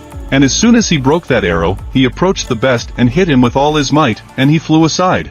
Suddenly, the tank was hit by an ant who had recently had his arms cut off. However, he started to say that he let it decide how much he could fit in, and as long as the healer was with them, it was just a trifle. Using his healing properties, he began to repair the wounds that had been inflicted by the horrible monster ant. The healers behind him applied their self-defense skills, using camouflage to hide and completely suppress their presence. However, this skill had a single drawback. One could not move while using it.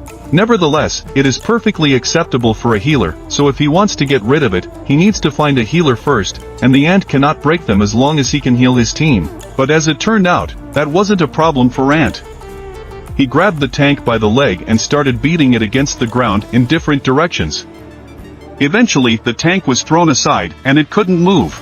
The healer who was watching all this could not understand what had happened. After all, the Ant was paying attention to him at the same moment, and he realized that his camouflage skill was still active. However, he wondered, did that Ant really notice me after all? Suddenly, something happened, for the beast-like hunter began to shout to them, "I am a hunter-healer."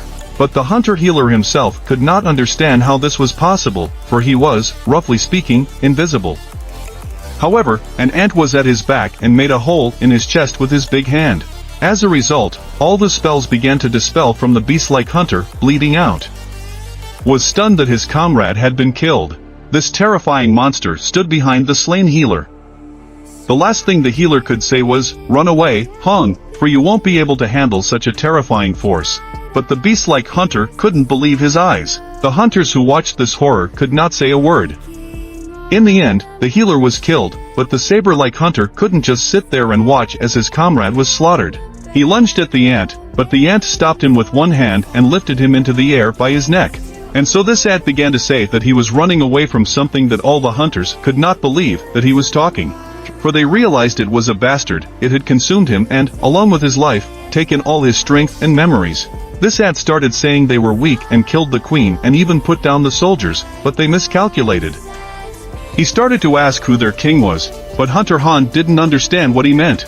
For all the hunters who were in that cave were badly wounded and lay on the ground without moving. And suddenly this terrifying ant monster started turning his head the other way and started saying that there was a very strong guy outside. And a moment later he started moving towards him.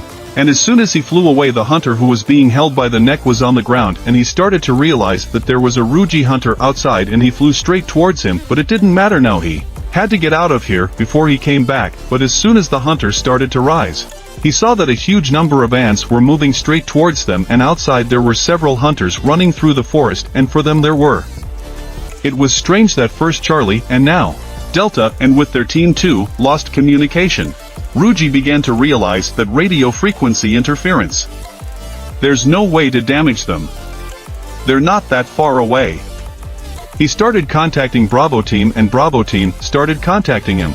He started asking if they could contact Charlie and Delta Team, and the girl said that there is a connection only with the Alpha girl from the Bravo Team. Started to say that they can go on a reconnaissance. But Ryuk replied that there is no need because he is on his way and they need to deal with everything at once and they have to go to the place of the meeting. And suddenly he received a call. It was Gato, who was the head of the Matsumoto Association.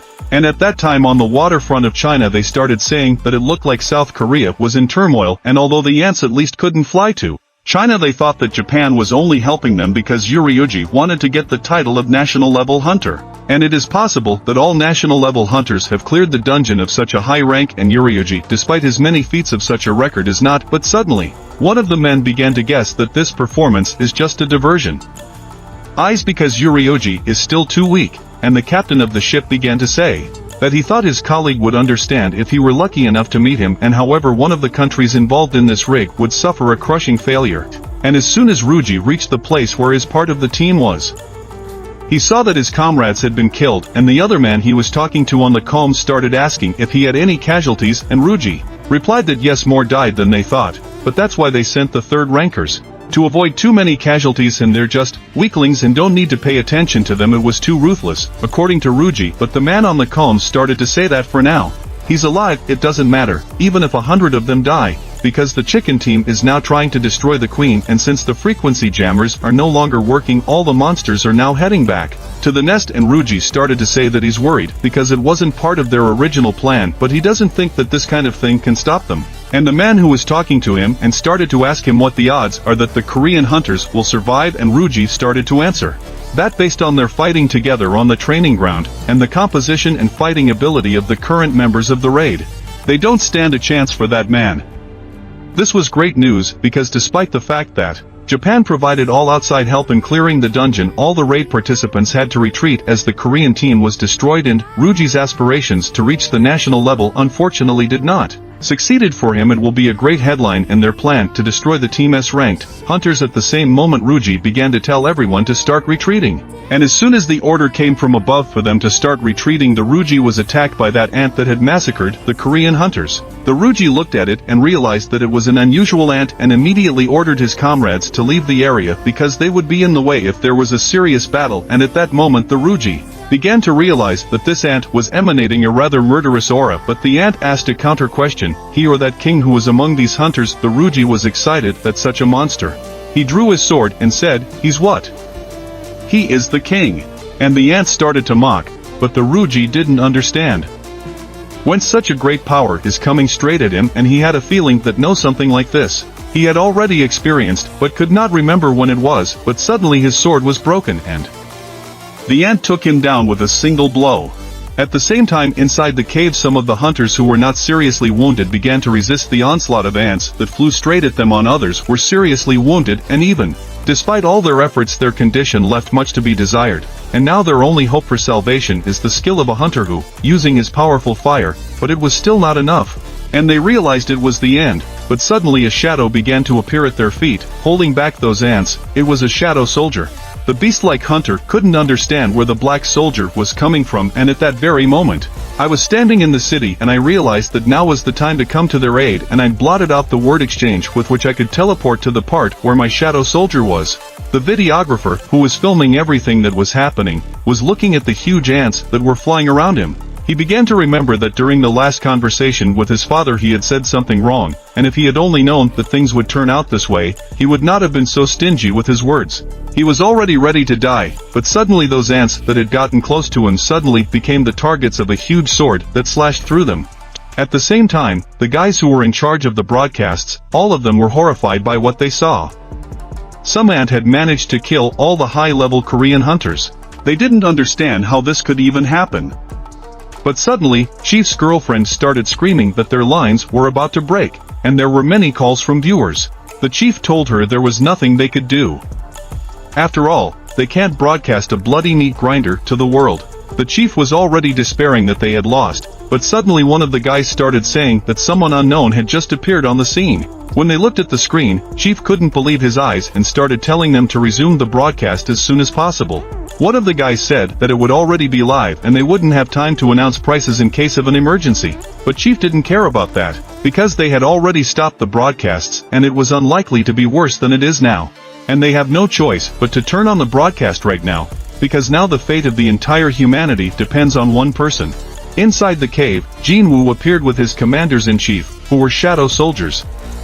Behind them stood a large army, ready to fight for him so that no one would be harmed. Now the fate of all the hunters and all of Korea depends only on one guy who somehow appeared on this island. Jinwoo asked his commander-in-chief Aaron to start using his provocative scream skill. Suddenly all the ants paid attention to him. It was a good job, and Jinwoo thanked Aaron for such a great skill. He then took out his big blades and began to deal with the armored ants, for they had no place to run anymore. A huge shadow work stood and covered the badly wounded hunters, but the hunters in turn looked ahead and did not realize what was going on here and who was fighting for them now. But the main thing was that their partner did not worry, because from now on everything would be fine. After all, a very strong hunter is fighting now, and his wards are as strong as we are, but they have one peculiarity: they are immortal. The battle only lasted a few minutes, but Jinwoo realized that he needed to speed up. Thus, he began to resurrect all the dead ants and thus replenish his army. The videographer couldn't understand what was happening, because all the ants that were dead and started fighting against their own videographers started talking over the comms and asking why he was frozen like a statue. After all, he had to do something, and fast. But the videographer didn't understand what was going on, because he saw the ants start devouring each other for some reason.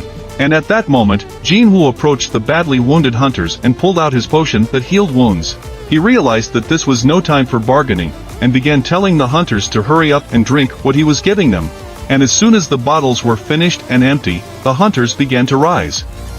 After all, their wounds had all healed, but for some reason, Hunter Chai did not regain consciousness.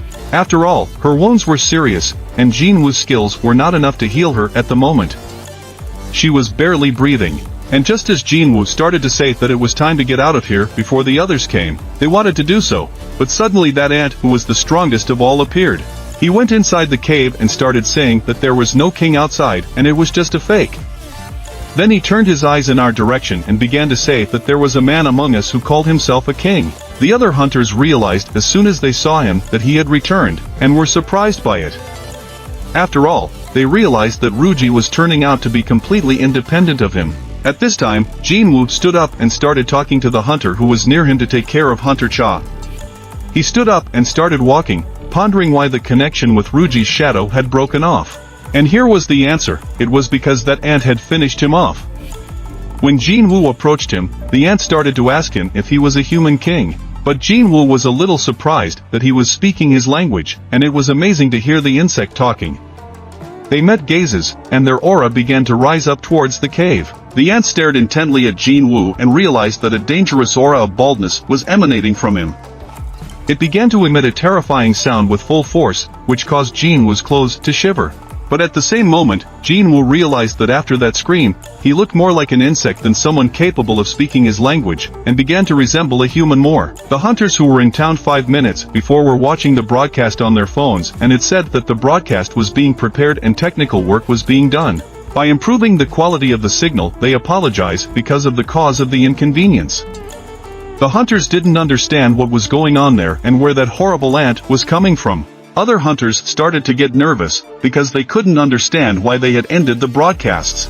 At such a moment, the television began to broadcast breaking news from the scene, and during the broadcast it was reported that the hunter Bengu had died, and it was not yet known what had happened to the other hunters who were also in the cave. Some hunters who were watching the broadcast initially guessed that an unknown hunter had just appeared in the Queen's chambers, and right now the broadcast would be resumed. And what they saw shocked them. They saw an ant start talking and asking about some king. But when the broadcast disappeared, all they heard was that the connection was immediately cut off. After all, the ant was speaking in the human language. Furthermore, he had even killed Ruji. He was incredibly strong. One of the hunters was watching the motion sensors, but the chairman started asking him where the creature that killed the hunters was now. It was the president of the Japanese Hunters Association. His ward started to tell him that he had just returned to the Queen's chambers, but the chairman couldn't believe what he was about to say, that the Korean hunters had survived. He replied, "It seems that way. In addition, an unknown source of immense magical power has appeared there, one that surpasses even the power of an ant. From the looks of it, someone else has arrived." The chairman began to speak so that they would turn on the broadcast as soon as possible. At this time, Jinwoo's sister started to ask her mom what she was doing there, but she apologized and said that if she wasn't bothering her studying, she wanted to turn on the TV, because they were showing the broadcast. But it suddenly turned off. The sister started asking her mother where her brother had gone, and she said that he had left in a hurry and said he would be back soon.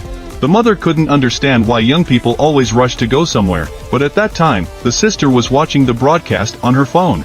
At the same time, the president of the Korean Association shuddered from his seat as soon as he heard that a young man named Jinwoo had appeared on that island. The president was so excited that his assistant asked him to calm down, for he broke the chair with his hand from excitement. All the spectators began to watch as the TV showed that a large ant swung around and tried to hit the hunter who had just appeared on the battlefield. In reality, this was exactly what happened. He hit the hunter Jinwoo's face with all his strength so hard that the ground moved from its place. And the wave of impact was so strong that all the rocks that were lying nearby started flying in different directions.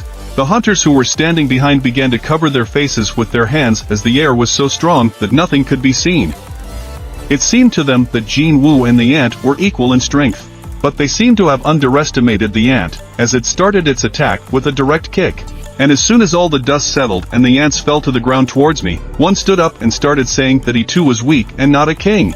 But what the hunters saw was like Jinwoo who stood up to such a powerful blow. And at this moment, he became angry, and Hunter Jinwoo spat out the blood that was left after that punch. Excited, he activated his ruler hand skill, and all of his power started to accumulate in his left hand, after which he struck back. As soon as he swung, Ant realized that he wouldn't be able to dodge, and he began to prepare for this strike. Jinwoo couldn't stop anymore. He hit the ant with full force, and the ant started flying several hundred meters backwards, crashing into the wall behind him. The sound was even more powerful than the first blow the ant had taken. The hunters behind could only watch this with their mouths open, for their surprise was written all over their faces. One of the hunters started asking the other one, "Is this guy definitely magic class?" And the one replied that he had certainly thought so, but he didn't expect him to be that strong. And at this moment, the ant started to move towards him, but Hunter Jinwoo realized that he was quite strong and probably had an exoskeleton, and this started to annoy him even more. He prepared for battle and raised his right arm to block the ant's attack. And just as he blocked it, the earth shuddered again from the backlash. Right back at that ant. This battle was so incredible that they fought at such a speed that no one could see them. In the end, Jinwoo was able to hit him right on the head, and at the same time, the sounds of the blows came to the videographer, who realized that this was an incredible battle. Compared to them, he was just an ordinary hunter who could only stand and watch from afar. He realized that he would go so crazy just from the sheer power of their magic alone. Ant realized after being hit on the head that he was losing in strength and couldn't understand who he really was and where he got such power from. The battle continued, and they fought at full strength. When they clashed blows, both of them bounced aside from such force, but it was the hunter Jinwoo who was stronger. Indeed, his punches were doing a lot of damage, and Ant realized that his exoskeleton was starting to crack.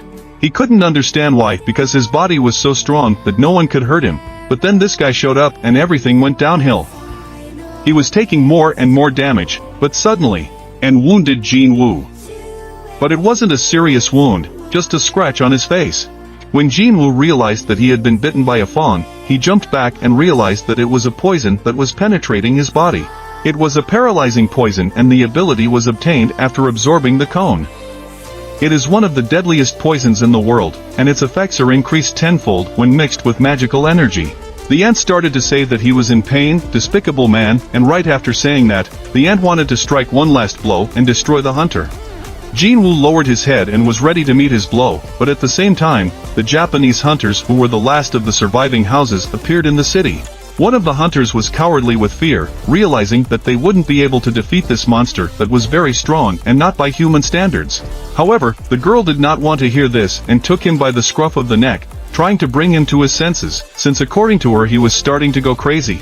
But that hunter kept saying that they were no match for him, considering that that ant was very strong. She tossed him aside and started saying he was nothing. She looked at the helicopter that hovered above them and started to say that there were much bigger problems ahead of them. But at that very moment, Jin blocked the last punch that this monster ant wanted to throw, and he couldn't believe his big red eyes how he managed to do it. In response, he only received the strongest blow on his muzzle. It flew off to the side with great speed and crashed into a rock. At this moment, Hunter Jinwoo was completing her action and realized why she was so excited. With the increase in perception, the hunter became better. Jinwoo noticed that this ant was now clearly anxious, just like those guys behind Jinwoo. Looking at the hunter lying on the ground, she realized that he needed to finish him off as quickly as possible.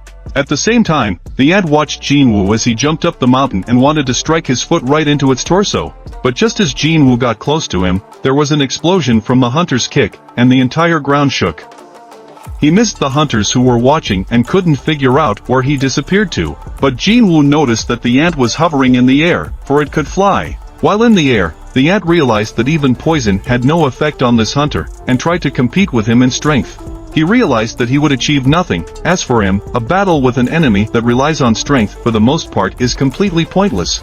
He realized that his advantage was speed, and if he shrunk his body, it would be easier for him to move around. The ant realized that the game was over. However, the hunter who was standing on the ground began to pull out his daggers, for he too wanted to end this battle as soon as possible. And finally the final battle began. Ant lunged towards Hunter Jinwoo with all his speed, but he suddenly noticed that he had dodged. At the same time, Jinwoo was in the air and began to strike with his blades. However, the ant repelled them. The ant threw him aside and Jin flew into a wall, but he was able to gather himself and push himself back from the surface or the walls towards the ant. They fought so fast that no one could follow them. The ant realized that he lacked speed and no one could catch up with him, for he was a hunter. Gradually he became faster. He didn't understand how this could be, but Jinwoo realized that his rank was somewhere at the level of a demon king and perhaps even higher. However, back then, he didn't have such powerful weapons as he did now, and besides, after defeating the ram, his skills had improved markedly. He was more than certain that his exoskeleton was about to collapse, and this was his chance. Jinwoo began to deliver the final blows, causing the ant to start twisting in pain. At this moment, Jinwoo realized that he needed to act and activated his critical strike skill. He ended up landing several blows on the ant's torso, creating several holes. As soon as this happened, the notification showed that the last stage of the critical strike skill had been upgraded to a maiming skill. The ant started to run away, realizing that it wouldn't be able to deal with the hunter. But Jinwoo didn't want to just let it go, and activated his skill again, which was already stronger. As soon as Jinwoo approached the ant, he began to slash at it from all sides like a blade. After the heavy blows, the ant bounced to the side and realized that he had no way to remove this man. But suddenly he realized that he had one last trump card left up his sleeve. He started making a loud noise, attracting all the ants that were in that cave. Then he directed them all at the hunters. Jinwoo looked at him with an unwavering gaze, and the ant began to say that he should prepare to die now, for his army was coming straight for him. But Jinwoo was ready for it and started smiling. And as soon as he said his crowning word, rise up, his monstrous army of shadow soldiers started to appear behind him. They clashed in a vivid battle. All the shadow soldiers fought against the big and terrible ants, but most of the ants couldn't handle the soldiers who were stronger. Jinwoo decided to call in the heavy artillery. It was a huge orgma that appeared behind him. He turned around to him and started telling him to aim at the ants. If he hit the humans, he wouldn't call him out again. Their commander-in-chief waved his large fang, thus showing that he understood. At this time, he began to use his giant song skill, followed by the fire dragon song skill. A large fireball began to move to the side. Such a huge explosion caused a hole to form in the volcano. The hunters who were watching this couldn't believe their eyes that he had summoned such a terrifying monster. Some of the hunters realized that it didn't even smell like summoning here, and rather the devil himself deigned to Ant, who was watching all of this. He could not believe that this was happening, for he himself was the strongest and destroyed anyone who dared to go against him. He stood at the top and evolved repeatedly, for he was the king on this island. But now everything had changed. And as soon as he saw his opponent, that hunter named Jinwoo, begin to emerge from the fire, he realized that now all he had to do was run to survive. And he began to heal. By doing so, Jinwoo noticed it, and he couldn't understand. But soon it was Hunter Min Ben's healing skill, and it was the first time he sees a monster appropriating the skill of the opponents he had devoured. The ant started to fly as far away as possible to get away from this hunter as quickly as possible. But, come on, at the same moment, Jinwoo started to activate his ruler hand skill and thus swatted that ant straight to the earth. The ant began to bleed orange blood, but Jinwoo was already beside him and began to say that he would not leave at any cost. And at that moment, he activated the mutilation skill. Eventually, he was able to destroy that ant, and the notification system showed that he had killed the enemy. His level was raised, but suddenly, the head started shouting that Hunter Cha was very unwell. Jinwoo realized that he had been messing around with this ant for too long and began to think that he needed to find a healer as soon as possible. Shadow exchange wouldn't help here, and his skill hadn't rolled back yet. Moreover, he had never tried traveling with other people. And even if they flew castle, Hunter Cha wouldn't last that long. And on the side of the bared fangs, there's at least one healer left there. But that wouldn't help anytime soon, and he began to think that he would have to find another way. Jinwoo started to tell the videographer if he could turn off the camera for a minute, but he didn't understand what he needed to do. Jinwoo's hunter started to tell him with a serious face that he better hurry up and turn off the camera or he would break it. And that's when he realized and took his camera off his head. But the videographer couldn't understand why he was clinging to his camera. Jinwoo started ordering his shadows to hurry up and find the corpse of the hunter healer. Soon, one of the higher orcs began carrying the healer's body, and as he laid it on the ground, Jinwoo realized that his head had been bitten off. He didn't know if extracting the shadow would work. The head of the white tiger started to ask what he was going to do, but at the same moment, the system showed that he could extract the shadow. And with that, Jinwoo rejoiced, for this was the last chance he could use to save the huntress. As soon as he started to tell the shadow to rise, the shadow extraction failed, and he couldn't understand what was wrong. He commanded it to rise a second time, but the shadow extraction failed again, and he began to ponder that given his ability level, he could easily extract any shadow. But it seems that his soul is desperately resisting and doesn't want to become a shadow soldier. In fact, Jinwoo was unwilling to take people into the army to be his subordinates. However, the living must live, and Jinwoo ordered him to rebel for the last time. At this moment, the head of the white tiger came closer and closer and placed his hand on his shoulder, thus asking him what he was doing. Suddenly, he saw that he had a special ability, and that was what his power was: he could control the dead. The other hunters did not understand how he could summon the souls of the dead. Thus, Hunter Jinwoo found himself not just a mage, but someone capable of manipulating souls and harnessing their power. The shadow he retrieved from his spellbook began to approach the hunter, and he used its power to heal her. The head of the white tiger realized that her friend who had recently been killed had turned into a shadow and began to heal the huntress Cha Jinwoo. She started to say that he seems to be starting to realize what kind of person he was when he was alive, and he didn't even have time to give orders and he had already started treating Huntress Cha. He was incredibly kind and compassionate, but White Tiger's head started to say that now he wasn't the man she knew. Jinwoo replied that he was. The videographer at that moment couldn't believe what he saw, for he had never heard once that it was possible to summon the dead. He understood why he had asked him to turn off the camera, for such power was best not to broadcast to the world. Some of the hunters realized that the stronger his opponent was, the faster he built up his power, and they wondered how terrifying that ability was. And the head of the white tiger at this point began to say that he knew that he would be given many more times to engage in battle, and at this point, the healer's abilities would come in handy. However, he had never liked combat, and so he began to ask Jinwoo not to force him to do something that would hurt him. Jinwoo thought about it, but at this moment, he threw back the arm of the head of the white tiger and began to tell him what he needed to do. Grabbing him by the shoulder of the one coat for the second time, yes, that was an order. And now the very thing was a sincere request. Besides, he had similar thoughts himself. Jinwoo began to cancel the summoning, and that shadow healer turned to the head of the white tiger and smiled back at him. In the blink of an eye, and now, for the moment, there was silence in this cave, and such silence had never been here before. Everyone watched in silence as the shadow soldier disappeared. A little while later, the hunters started coming out of that cave, and the helicopter that had come to join them started hovering above them. Those on the helicopter noticed that the hunters were coming towards them. Jinwoo started to tell them to go without him, as he had unfinished business here. The head of the white tiger realized that the battle wasn't over yet. Jinwoo started to say that he would go and clear the way, deal with the remaining ants.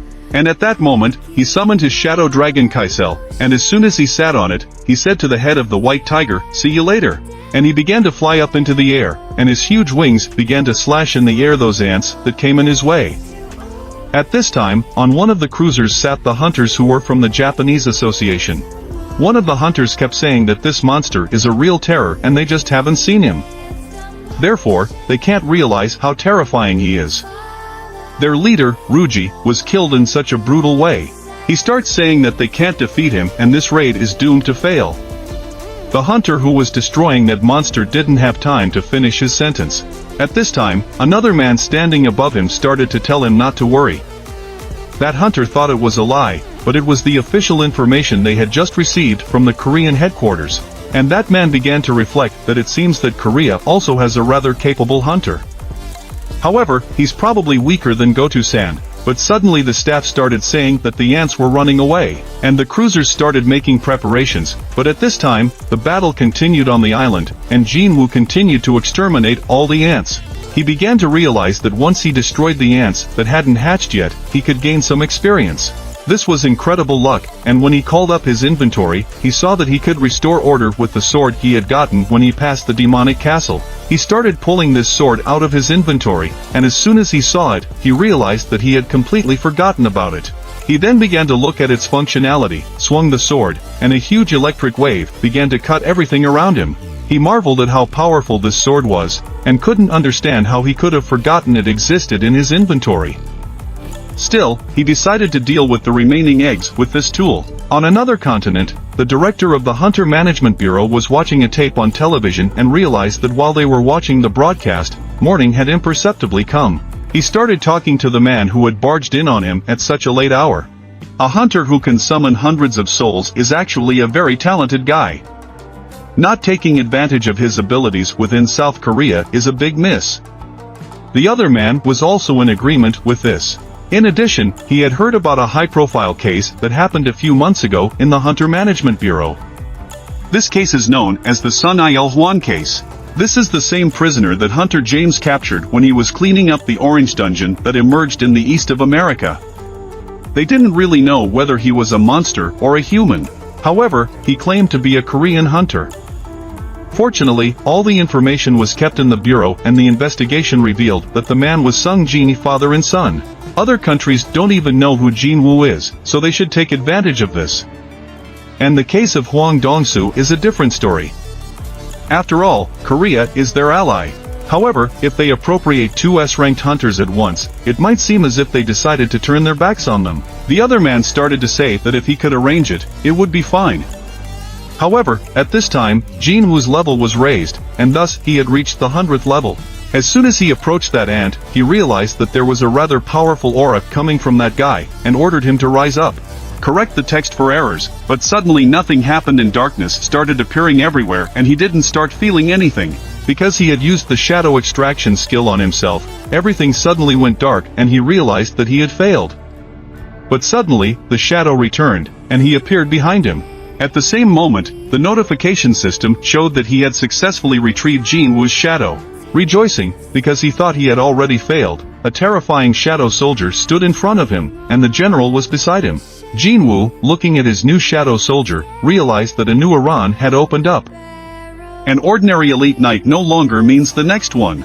Here comes the general, and it turns out he's a head above the rest of the soldiers. Not surprising, though, since his abilities are incredible.